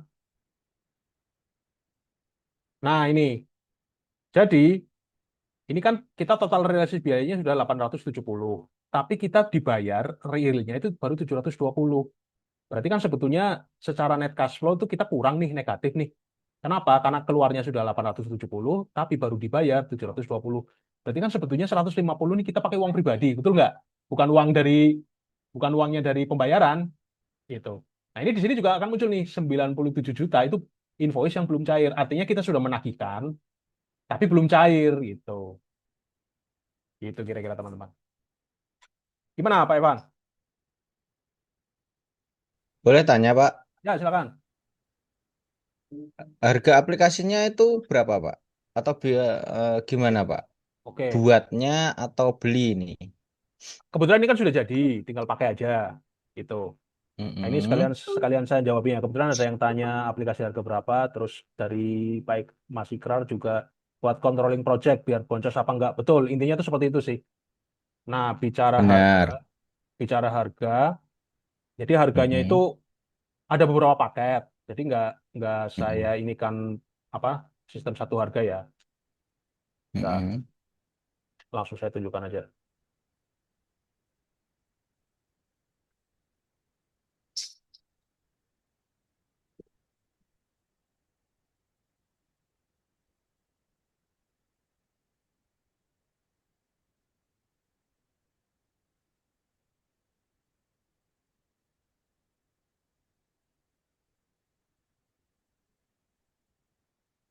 Ini beberapa teman-teman yang udah pakai ya, kurang lebih 2000-an lah sampai saat ini.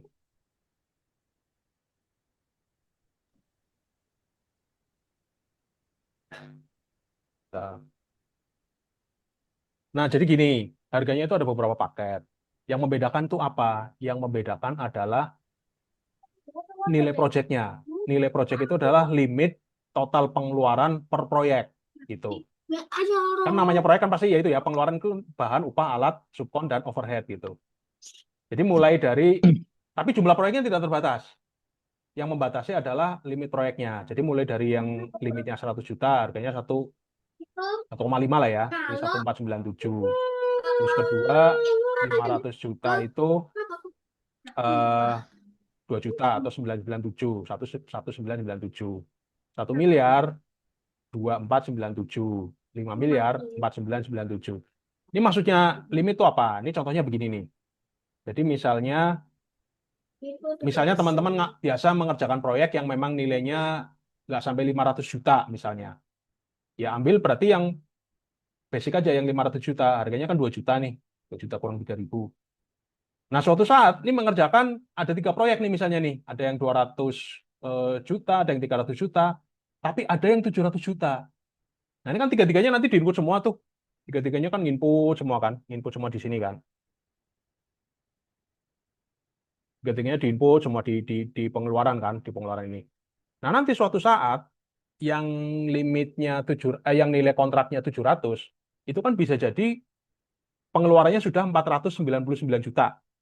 Betul ya teman-teman ya. Karena apa namanya? Nilainya 700 ya wajar, pengeluarannya udah sampai segitu. Kalau yang nilainya 200 pasti nggak akan sampai segitu gitu.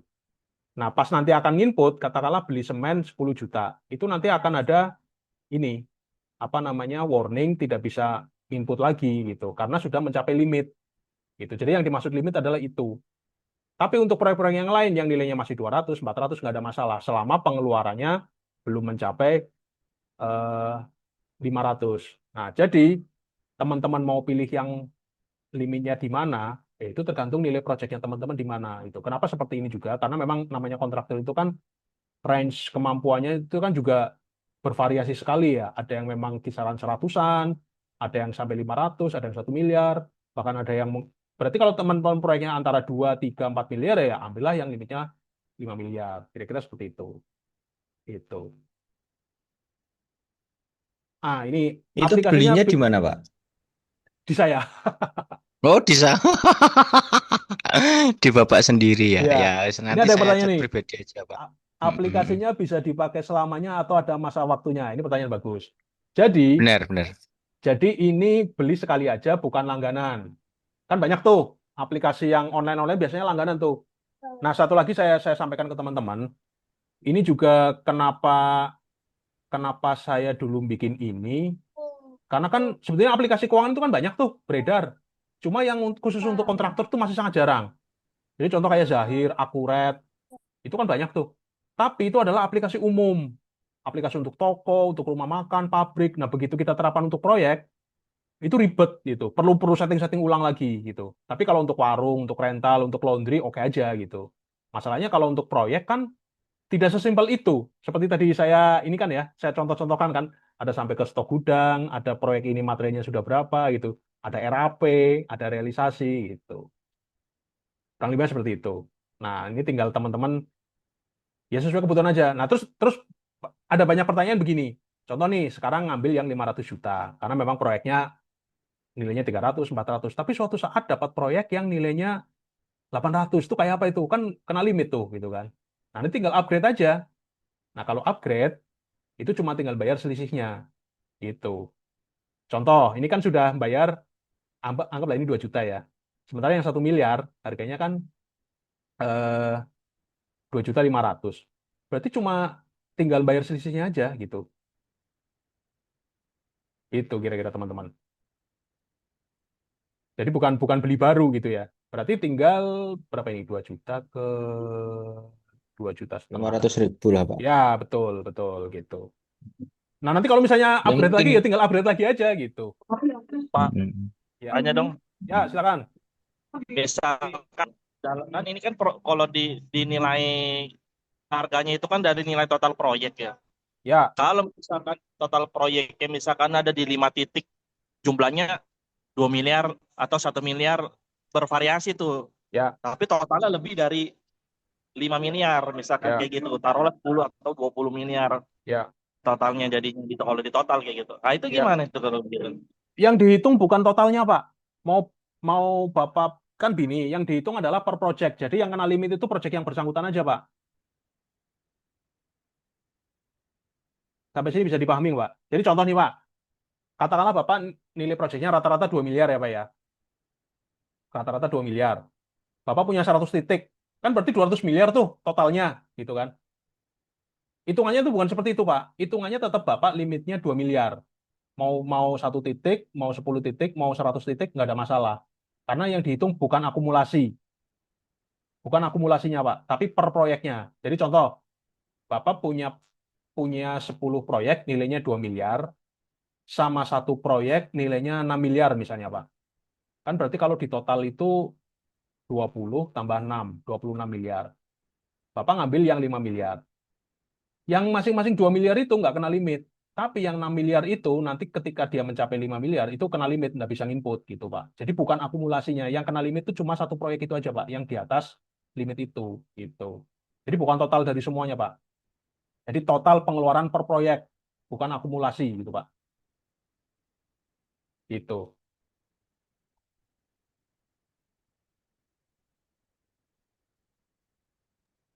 Terus diskonnya berapa, Pak? Buat member.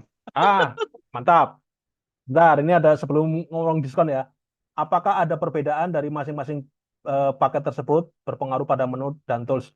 Tidak ada. Jadi semua paket itu semua fiturnya sama persis. Yang membedakan cuma limitnya aja. Gitu.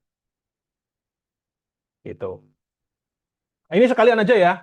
Karena tadi ada yang nanya eh ini contoh ya. Ini contoh yang limit mana tadi ya? Nanya limit saya puas memakai aplikasi ini, pelayan versi 2 bagus. Mau upgrade gitu kan gitu. Ya kira-kira begitulah itu. Ini sebetulnya ujung-ujungnya ini nanti adalah aplikasi akuntansi sebetulnya. Tapi teman-teman nggak usah khawatir, nggak usah ini, biarpun nggak paham akuntansi sekalipun, itu tetap bisa pakai lah. Karena nanti kan kebanyakan inputnya itu kan cuma di penerimaan dan pengeluaran gitu kan. Ya penerimaan cuma ini aja, pokoknya penerimaan proyek. Kalau teman-teman ada naruh uang pribadi untuk modal proyek ya nanti di setoran modal, udah gitu aja. Pengeluaran, namanya proyek kan pengeluarannya cuma nggak jauh-jauh dari upah, belanja material, sewa alat, subkon, sama overhead. Ini overhead itu nanti begini. Ini contoh ya teman-teman ya. Overhead itu nanti akan ada opsinya dia dibebankan ke kantor pusat atau dibebankan ke proyek. Bedanya apa? Kalau dibebankan kantor pusat, contoh nih teman-teman punya kantor. Kantor itu kan pasti bayar listrik. Ya berarti dia nanti listrik dibebankan ke kantor pusat. Tapi di proyek kan pasti perlu listrik juga gitu kan. Berarti itu nanti dibebankan ke proyek. Atau contoh nih di kantor pusat teman-teman punya karyawan, OB, admin gitu misalnya. Berarti gaji karyawannya dibebankan ke pusat. Tapi bisa jadi juga teman-teman punya karyawan yang memang dipekerjakan khusus untuk proyek itu aja, bukan karyawan tetap. Contoh misalnya security, itu misalnya. Atau drafter, atau pengawas yang memang dia direkrut dan digaji selama proyek itu ada. Begitu proyek itu selesai, ya udah dia nggak digaji lagi. Berarti gajinya dibebankan ke overhead-nya si proyek. Ini udah otomatis tuh nantinya gitu. Apalagi nih. Ya, nambah selisih kalau nambah upgrade oke, jelasin selisih. Jadi sekalian menjawab ini apa namanya eh pertanyaan teman-teman yang tadi diskonnya berapa nih buat member. Ini sekalian. Jadi saya ini kan ada juga program reseller.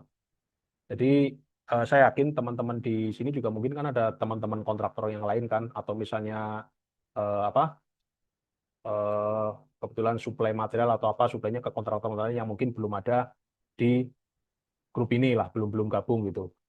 Itu nanti kalau teman-teman mereferensikan itu ada komisinya lah, ada fee-nya itu 15%.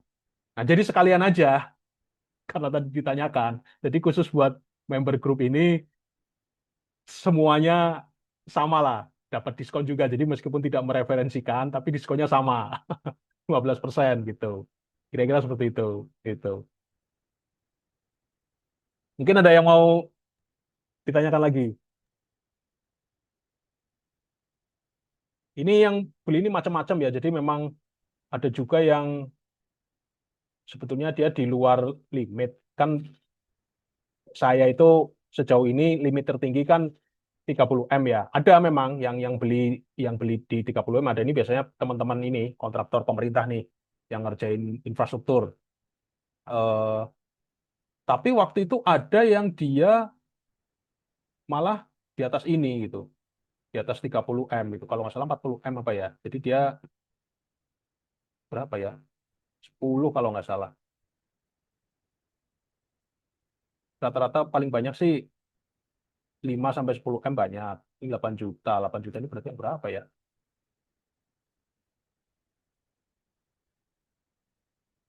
20 M. Dia ada yang waktu itu beli dia 10 juta. Kalau nggak salah itu untuk 40 M. Nah, ini nih 10 juta ini. 10 juta dari Lampung kalau nggak salah. Tapi memang pertama telepon ke saya itu langsung ketahuan, wah ini proyek pemerintah ini.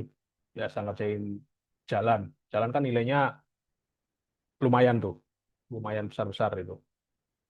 Itu. Silakan teman-teman kalau ada yang mau ditanyakan lagi. Mau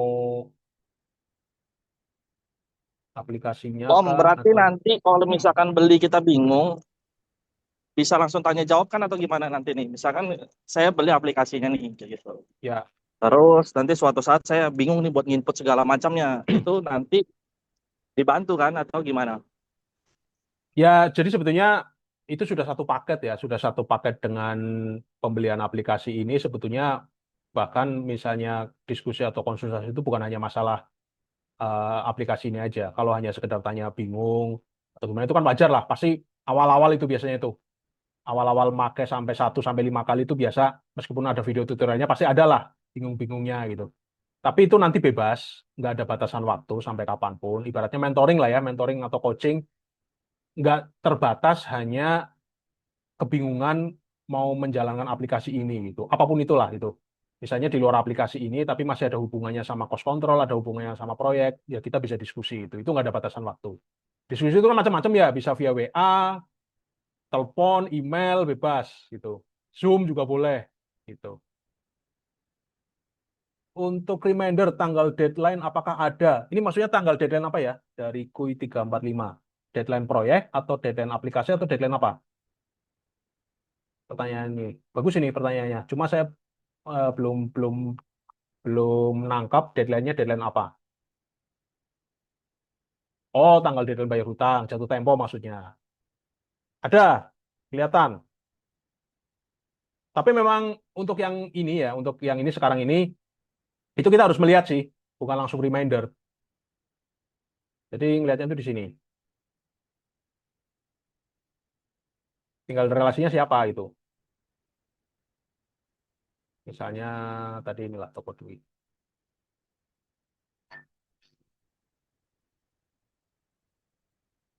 Nah, jadi, nah ini ada tanggal-tanggal jatuh temponya nih. Itu. Ini ada tanggal-tanggal jatuh temponya. Sementara di sini sih, sementara. Jadi kita harus harus apa? Buka laporannya tinggal cek aja gitu.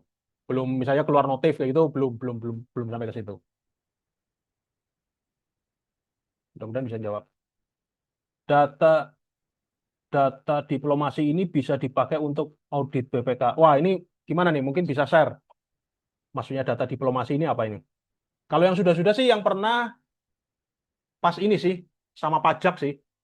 Jadi ya namanya pajak itu kan macam-macam ya. Waktu itu ada salah satu klien, saya lupa dari mana ya, dari Makassar kalau nggak salah.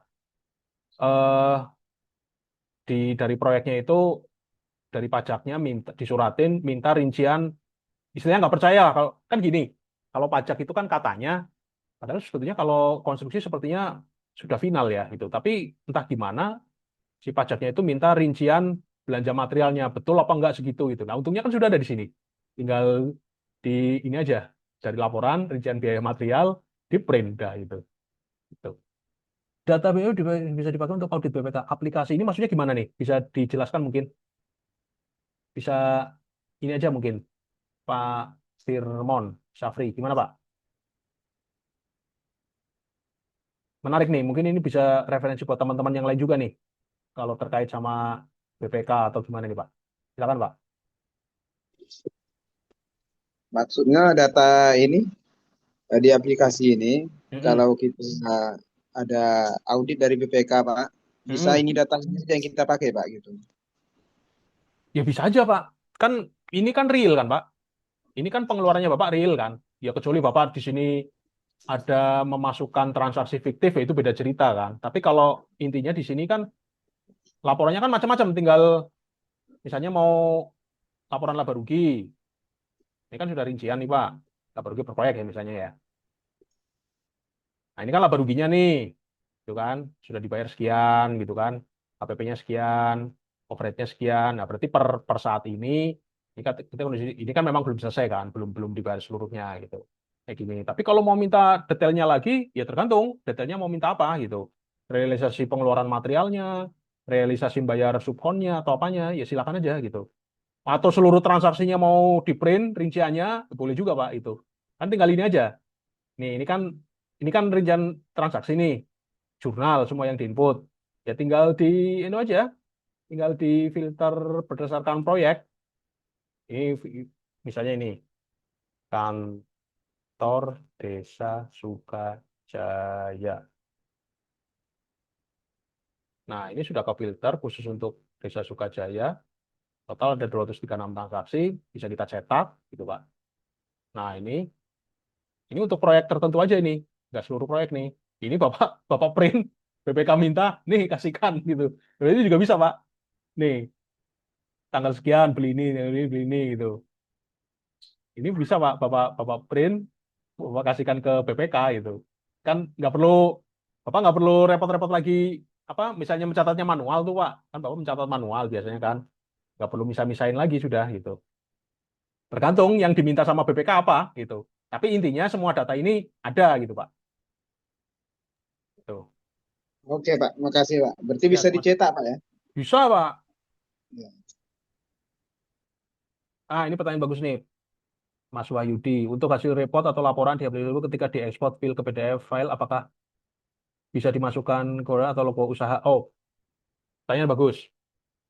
Jadi kalau defaultnya, ini ekspor ya ekspor aja gitu kan. Contoh misalnya yang gampang aja lah. Misalnya, atau cuma deh. Misalnya, sabar ya tadi ya. Ini kan kalau mesinnya langsung ekspor PDF, otomatis apa adanya begini. Ini kalau nama perusahaan udah otomatis ya, kan ada datanya. Akan apa namanya, ekspornya ya seperti ini. Kalau misalnya mau biar ada kopnya ada apa, ekspornya jangan PDF, tapi ke Excel biasa. Nah nanti kalau sudah jadi Excel biasa kan terserah tuh mau ditambahin logo, ditambahin kop surat, ditambahin apa bebas. Gitu. Ini akan keluar dari aplikasi dan jadi file Excel biasa. Seperti itu. Gitu.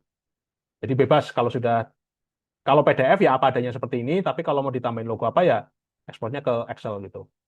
Seperti itu, Mas Wahyudi. Mudah-mudahan bisa menjawab. Silakan, yang lain mungkin ada yang mau tanya.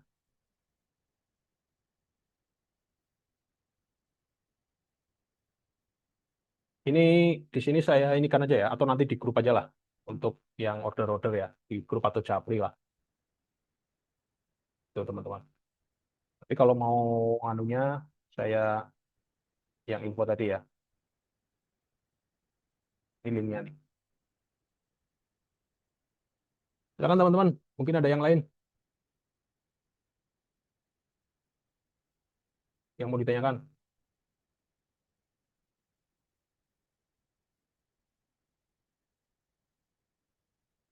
Silakan mau langsung ini atau lewat komen juga boleh.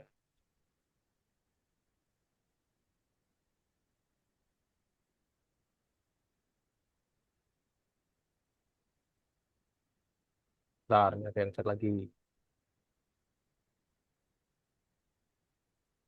Menu daftar aset di aplikasi. Ini untuk aset-aset yang kita miliki, aset tetap, inventaris. Kan contoh ya, tadi kan sebetulnya kalau alat, asumsinya kan kita sewa ya. Padahal kan alat bisa juga milik kita sendiri kan. Kita bisa bisa jadi kita punya genset, bisa jadi punya pompa, punya stemper, punya kita sendiri. Apalagi yang kecil-kecil ya, kayak mungkin bor, gergaji gitu kan, alat ukur, itu kan punya kita sendiri. Nah, itu kalau misalnya itu nanti akan muncul di sini, akan muncul di neraca. Jadi, nah ini, aset kan bisa furniture perlengkapan kantor, kan pasti kita punya laptop, punya meja, lemari gitu kan di kantor kan. Bisa juga kita punya mobil, motor, peralatan proyek, tanah dan bangunan udah otomatis ya gitu. Nah, itu nanti di mana inputnya? Inputnya itu kalau kita beli itu di sini nih.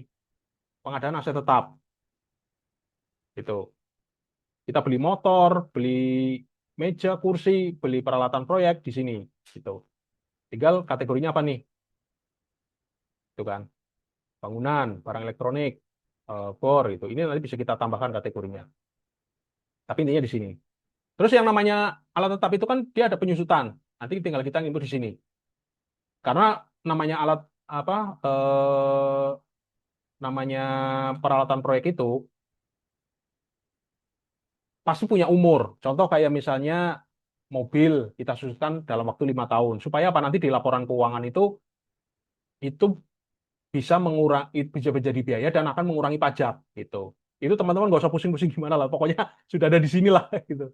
Itu nanti bisa karena ini sudah bahasa akuntansi sekali ya gitu. Dan bisa jadi penghapusan aset tetap juga. Penghapusan itu kan misalnya gini. Teman-teman beli mobil, jangan mobil lah. Teman-teman beli genset gitu kan untuk proyek. Harusnya disusutkan selama 5 tahun, tapi ternyata baru 1 tahun genset itu sudah tidak bisa dipakai lagi. Alasannya macam-macam, rusak 100%, atau hilang misalnya, atau misalnya dijual, kan berarti aset itu sudah nggak ada kan gitu. Nah itu harus kita hapus dari sini.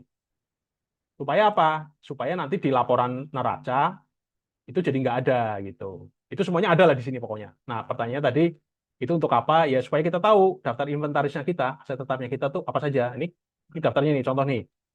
Kita punya genset, Houston 0, berarti nilai bukunya sekian gitu kan. Ini contoh aja nilainya. Dan ini tapi ada yang sudah tidak ada nih, mobil. Tadinya kan ada nih, belinya tanggal sekian, tapi kok sudah nggak ada? Oh karena dijual. Gergaji, kok nggak ada juga? Oh karena hilang. Berarti udah dihapus tuh dari asetnya. Tuh. Motor ada aktif, nah, statusnya aktif aktif, ada yang bilang ada yang dijual. Nanti kan makin banyak di sini. Jadi ini kan sering tuh teman-teman beli peralatan tapi nggak tercatat. Gergaji, palu, bor, beli aja gitu. Padahal kan itu beli berarti kan dengan ini kan ada biayanya kan gitu.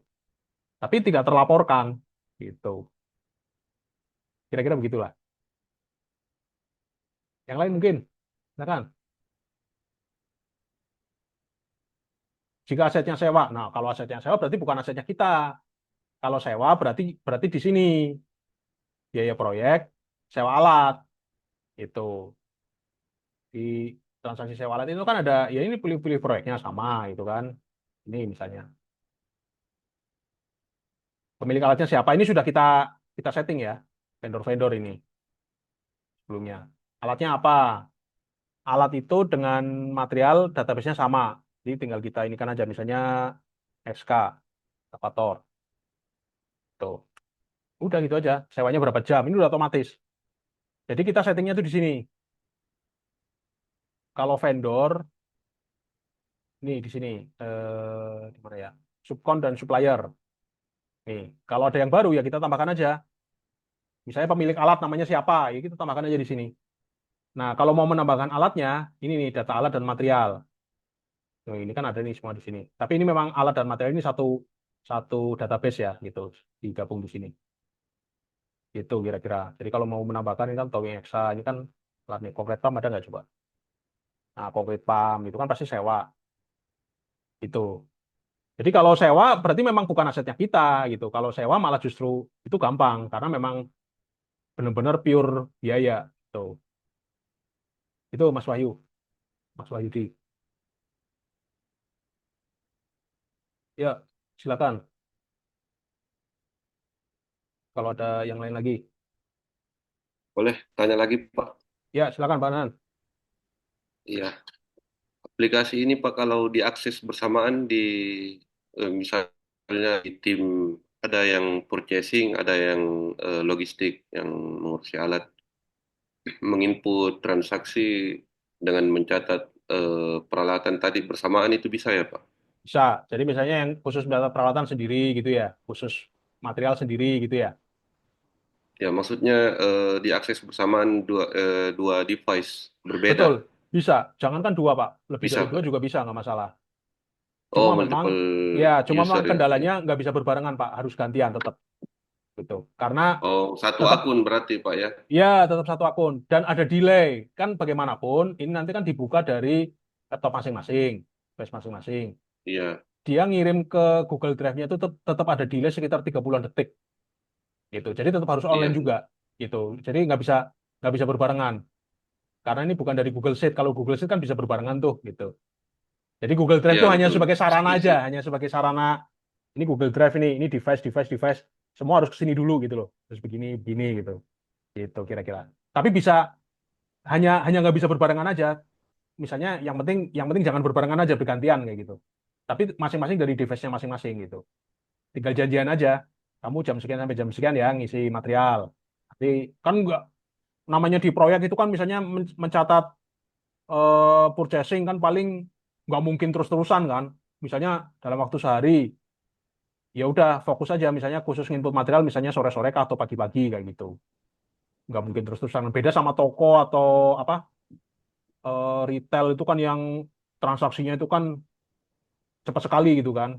Kan di proyek ini kayak gini kan paling juga sehari paling lo ada berapa transaksi gitu kan.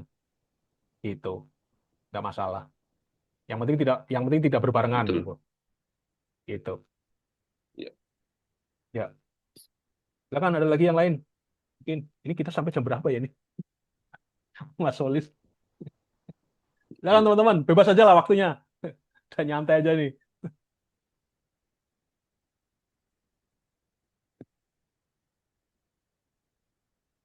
Silakan. Mau lewat chat boleh, mau langsung tanya boleh.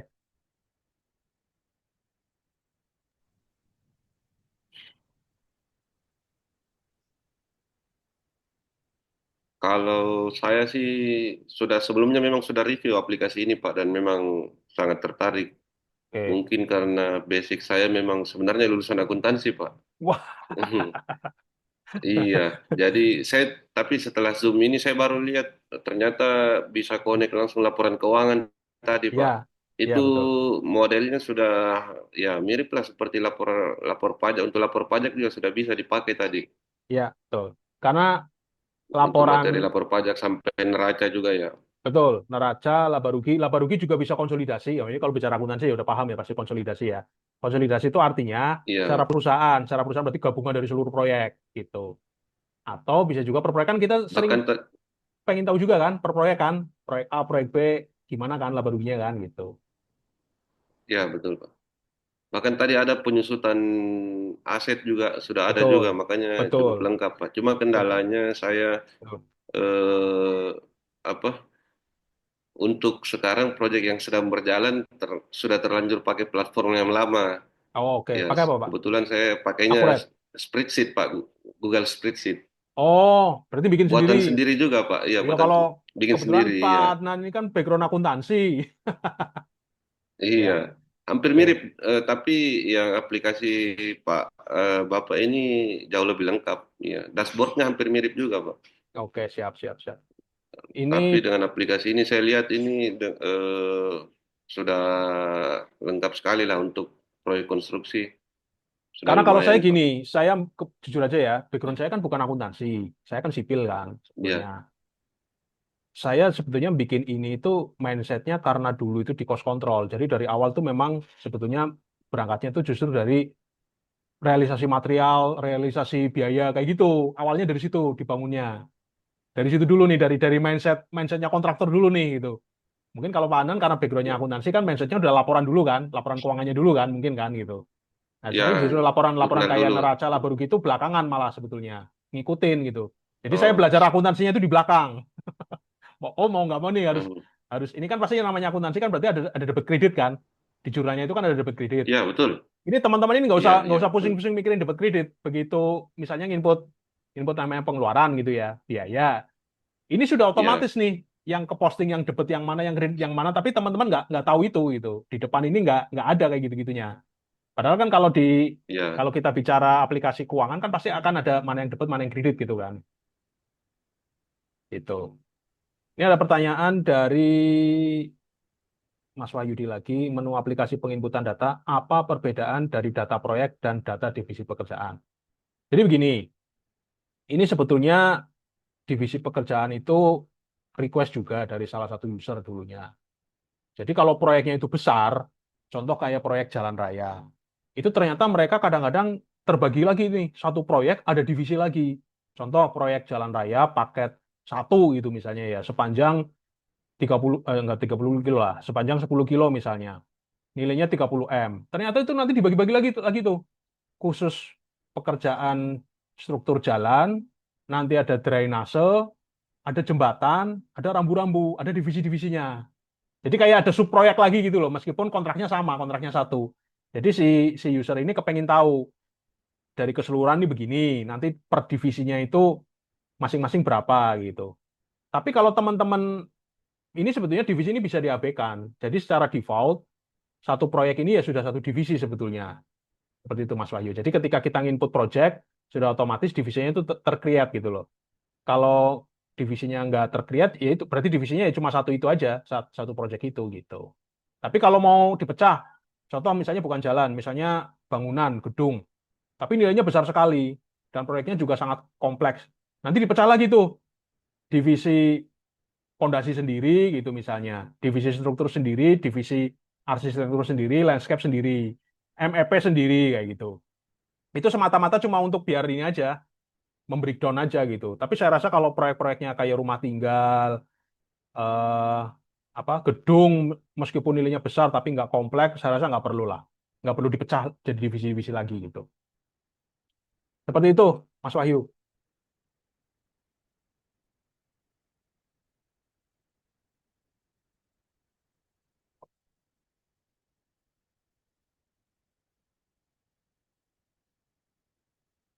Itu.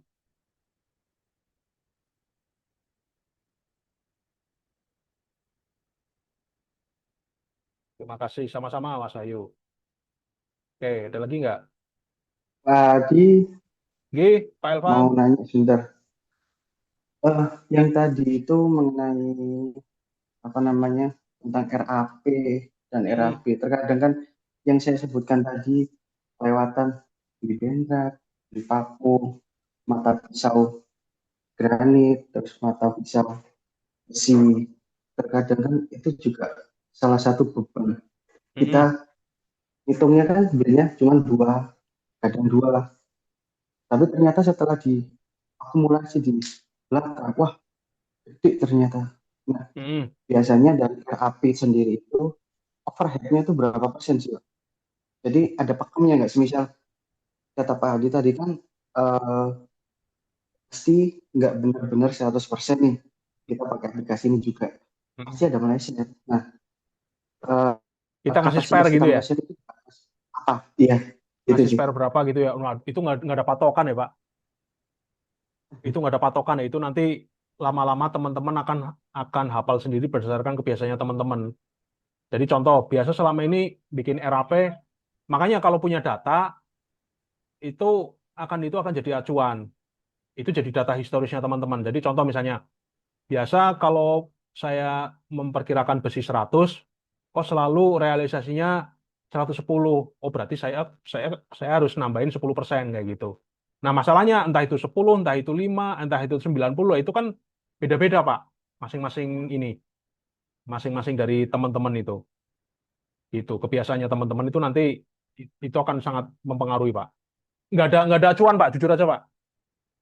Nggak ada acuan apa namanya berapa persennya itu. Itu, Pak. Oh, oke oke. Oke. Oke ya. Takutnya ini overhead terlalu. Oh, ternyata overhead itu di Oh, kalau overhead beda, Pak. Bukan itu, bukan harusnya spare ya, Pak 500. ya. Bukan spare, Pak. Overhead itu kan biaya operasional, Pak. Biaya di luar itu tadi. Sama juga overhead juga misalnya Bapak juga perlu ngasih spare juga. Nah, makanya di overhead itu ada biaya cadangan. Itu, Pak. Oh, berarti kita masukkan di biaya cadangan itu berarti ya. Ya, gampangannya begitulah. Kalau untuk bingung lainnya berapa persen, ya udah kita tembak aja gelondongan satu proyek itu di biaya cadangan lah. Jadi kalau ada ya kelebihannya mata bor lah, kelebihannya apalah, itu masuknya di situ Pak, di biaya cadangan gitu. Biaya cadangan biasanya bisa juga untuk ya hal-hal yang seperti itu. Gitu Pak. Ya, ya. Kadang kan kalau buat RAB sendiri kan ada sih di bawah overhead gitu berapa persen dari nominal. Kadang itu Betul, biasanya sih calon betul, calon owner ini klien ini biaya apa ya overhead ya? Kan pasti ada betul, betul. karakter klien yang ya udah nggak apa-apa kan ada juga. kadang ada ya bisa. Ini kan harusnya udah input semua, kenapa Gini data Pak, per head? Ya kalau mungkin bap gitu. kalau Bapak untuk ke klien, Bapak jangan ngomong biaya tak terduga. Pasti klien nggak mau. Pasti klien nggak mau biaya tak terduga itu untuk intern kita sendiri, Pak. Justru kalau di RAB, di situ muncul profit dan overhead, itu asumsinya adalah keuntungannya kontraktor, Pak. Jadi gini, misal misal total ya, RAB itu bersih ya, tanpa profit. Kan ada juga tuh yang overhead dimasukkan di AHS, tapi lebih sering ke yang tidak dimasukkan di AHS. Nah, total misalnya 500 juta. Nah, nanti di bawahnya kan ada itu profit dan overhead 10%, 50 juta, jadi total 550. Itu asumsinya si owner itu akan membaca, oh berarti si kontraktor ini ngambil profitnya 50 juta gitu, Pak.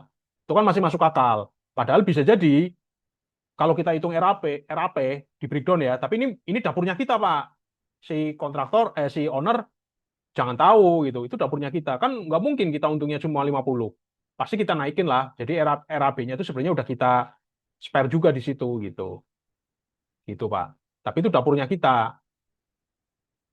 Yang biaya cadangan lah, Oke. yang apalah itulah gitu. Itu dapurnya kita. Si owner jangan sampai tahu. Nggak mau, ya pasti dia nggak akan mau lah, Pak. Ini apa ini biaya cadangan? Ya, Pasti minta dikurangin tuh, nanti nawar tuh dia itu. pasti. Pasti itu. Oke, Gitu, oke, Pak. oke. Oke, Oke. terima kasih. Oke. Oke, masih ada yang mau dilanjut lagi nggak? Atau kita sudah, ini saya tulis nomor WA saya di sini aja ya. Belum ada sih. Oh iya silakan Pak dari PT Satya Arditya Mas, silakan Pak. Mau tanya silakan Pak. Halo, tes, tes. Ya, silakan Pak. Sudah kelihatan. Sudah Oh Pak, iya, sudah masuk Pak. oh iya Pak. Terima kasih Pak atas waktunya. Yang saya ingin mau tanyakan itu adalah kan harga material di Jawa itu kan berbeda dengan di wilayah timur. Nah, Ya, kalau untuk harga material itu bisa apa kita update sendiri apa gimana ya? Atau mengikuti dari acuannya dari mana gitu Pak? ini Bapak bertanya RAB atau bertanya aplikasi ini Pak? Bertanya tentang di aplikasinya. Karena kan Kalau aplikasi ini kan justru yang Bapak input adalah biaya real Pak, berdasarkan nota hmm, belanjanya Bapak. oh, berdasarkan nota belanja Iya, ya, Pak. berdasarkan Oh nota iya, belanja Pak. baik. Berdasarkan Oh nota iya. belanja, apa adanya, aktual. Mm-mm. Jadi bisa jadi begini Pak. Hari kalau di tempat Bapak katakanlah semen berapa Pak sekarang Pak per hari ini? Semen ini kan kebetulan saya lagi di Jayapura di Papua. Nah, Ya, saya baru survei itu semen yang mereknya Kons itu harganya 99.000 per sak. misalnya hari ini Bapak belanja Mm-mm. satu sak Mm-mm. semen kan Bapak input Iya, 99.000. iya, Bisa jadi Pak minggu depan ternyata harganya nggak 99. Bisa jadi iya. 105. Ya Bapak inputnya Hmm. berarti nanti 105. Pokoknya apa adanya berdasarkan nota Pak.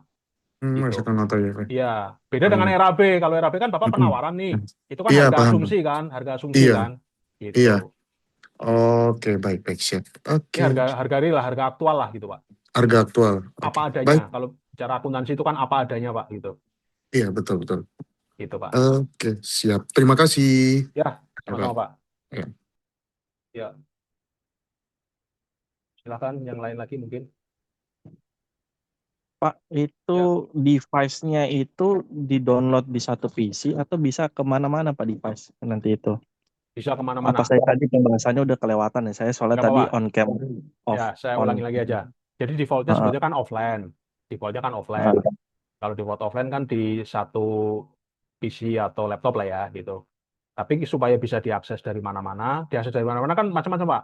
Bisa jadi Bapak ini installnya di PC kantor, tapi Bapak punya laptop supaya bisa ngerjain di rumah atau lagi perjalanan gitu. Atau bisa jadi juga Bapak punya admin ngerjain di kantor, Bapak dari mana-mana bisa akses dari laptopnya Bapak kayak gitu. Nah, itu nanti tinggal kita pakai sarana Google Drive Desktop, Pak. Di-share di situ gitu. Gitu, Pak. Oke Pak, thank you informasinya. Ya, jadi tidak terbatas, Pak, device-nya gitu.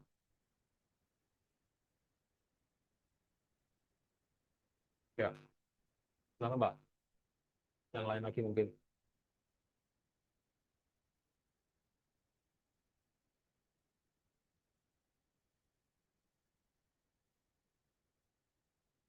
Ada lagi yang lain?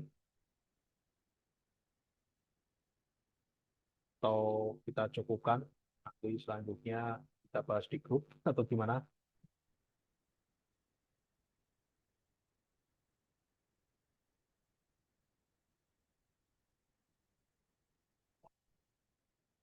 Silakan teman-teman.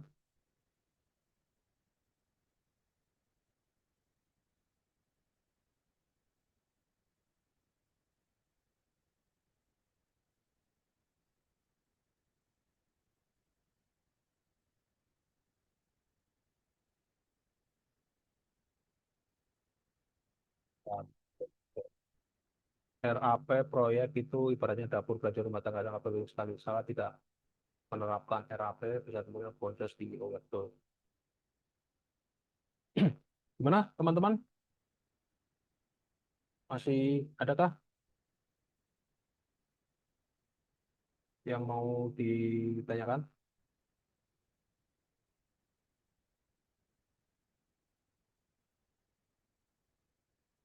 Kalau nggak ada, mungkin sementara kita cukupkan ya. Nanti mungkin kalau mau Japri itu nomor saya udah saya share di eh, atau di grup lah, tinggal dicari aja. Udah saya share juga di. Oke, lanjut di grup boleh. Biar kalau ada pertanyaan yang sama bisa di scroll lagi. Jadi nanti kalau ada pertanyaan teman-teman langsung tanya di grup aja ya. Supaya yang lain juga mungkin bisa eh, apa namanya teman-teman yang lain yang juga. Nah, ini sebenarnya nih, untuk mengelola nota belanja di aplikasi yang kita dalam kita mau dibeli dari banyak itu suatu mengambil foto. Oh iya, betul. Ini tadi belum saya sampaikan ya. Jadi kita di sini juga bisa, ya,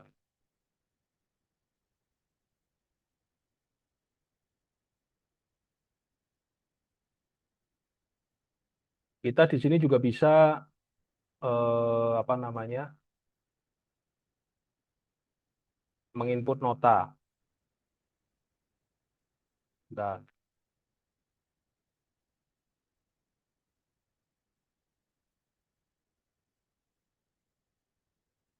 bisa contohkan ya.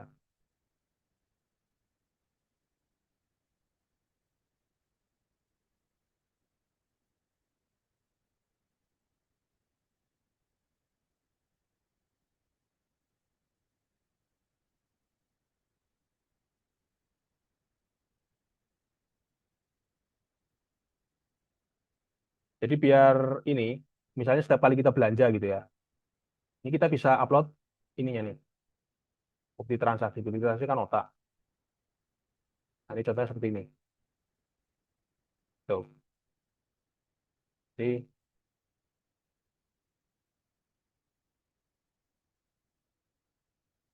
begini ya teman-teman ya. Jadi ini notanya nih itu. Kalau mau ganti notanya ya ini, ganti upload aja. Nah, notanya itu kita simpan di nota-nota itu, semua gambar-gambar nota, foto-foto nota itu kita simpan di folder nota ini gitu. Tuh, misalnya gini.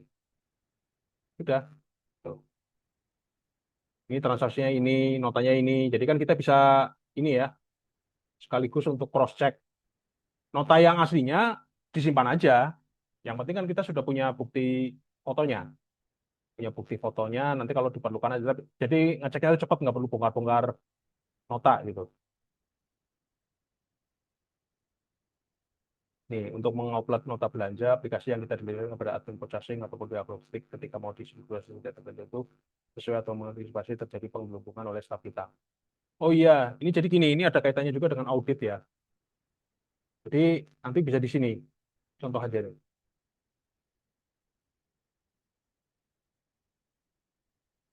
Jadi misalnya,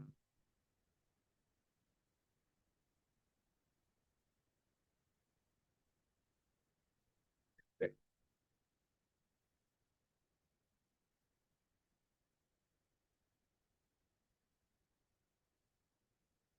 ini kan akun BRI-nya PT, tahu akhir sekian. Ini adalah histori transaksinya dari apa namanya rekening ini gitu. Ini total itu kan ada 954 mutasi, transaksi keluar masuk gitu kan. Nah, ini kalau misalnya teman-teman mau ngaudit, itu rekening ini kan pasti punya rekening koran kan. Itu tinggal di print, cocokkan dengan ini. Nanti kalau ada yang ini juga sama-sama di print, tinggal dicocokkan aja. Kalau ada yang aneh-aneh langsung ketahuan tuh di sini. Misalnya di mutasi itu nggak ada, tapi kok di sini ada, ya berarti ini mengada-ada nih pasti ini gitu. Atau memang karena salah input gitu. Jadi makanya kita bisa mengaudit itu ada banyak caranya di sini. Dari nota tadi, jurnal, dari per rekening gitu. By the way, ngatur rekeningnya itu nanti di sini ya. Ini kita kalau punya rekening baru lagi nanti di sini. Ini juga nanti kalau misalnya kita di proyek tertentu itu dikasih uang kas proyek ya itu kita bisa juga ngaturnya di sini. Tinggal ditambahkan aja nanti patahan rekening baru gitu. Itu teman-teman. Pokoknya intinya ini fungsinya satu tadi ya buat cost control ya, membandingkan antara RAP dengan realisasi biaya, tapi juga untuk mengaudit itu. Tapi juga untuk laporan keuangan yang untuk administrasi teman-teman semuanya terkait sama mungkin kode BPK, pajak dan sebagainya. Oke, mungkin terakhir ada lagi nggak pertanyaan? Kalau nggak mungkin sementara kita akhiri, nanti bisa kita lanjut di grup. Gimana teman-teman? Oke, kalau nggak ada, berarti mungkin sementara kita akhiri ya. Oke, baik. Saya ucapkan terima kasih buat teman-teman semua yang sudah mengikuti sampai terakhir ini, sampai berapa jam nih kita nih, meluangkan waktunya. Mungkin minggu-minggu yang akan datang tentu akan ada sharing-sharing materi lainnya yang lebih komprehensif lagi. Mudah-mudahan materi saya pada malam hari ini bermanfaat buat teman-teman semuanya. Mohon maaf jika ada kekurangan. Sekali lagi terima kasih atas kesediaan waktunya teman-teman. Terima kasih semuanya. Saya izin di end meetingnya ya. Kita lanjut di grup. Kalau ada teman-teman mau tanya atau langsung japri juga boleh. Oke, terima kasih. Terima kasih Pak. Ya, saya akhiri. Selamat malam. Assalamualaikum warahmatullahi wabarakatuh. Waalaikumsalam. Waalaikumsalam. Terima kasih Pak. Sama-sama, terima kasih semuanya.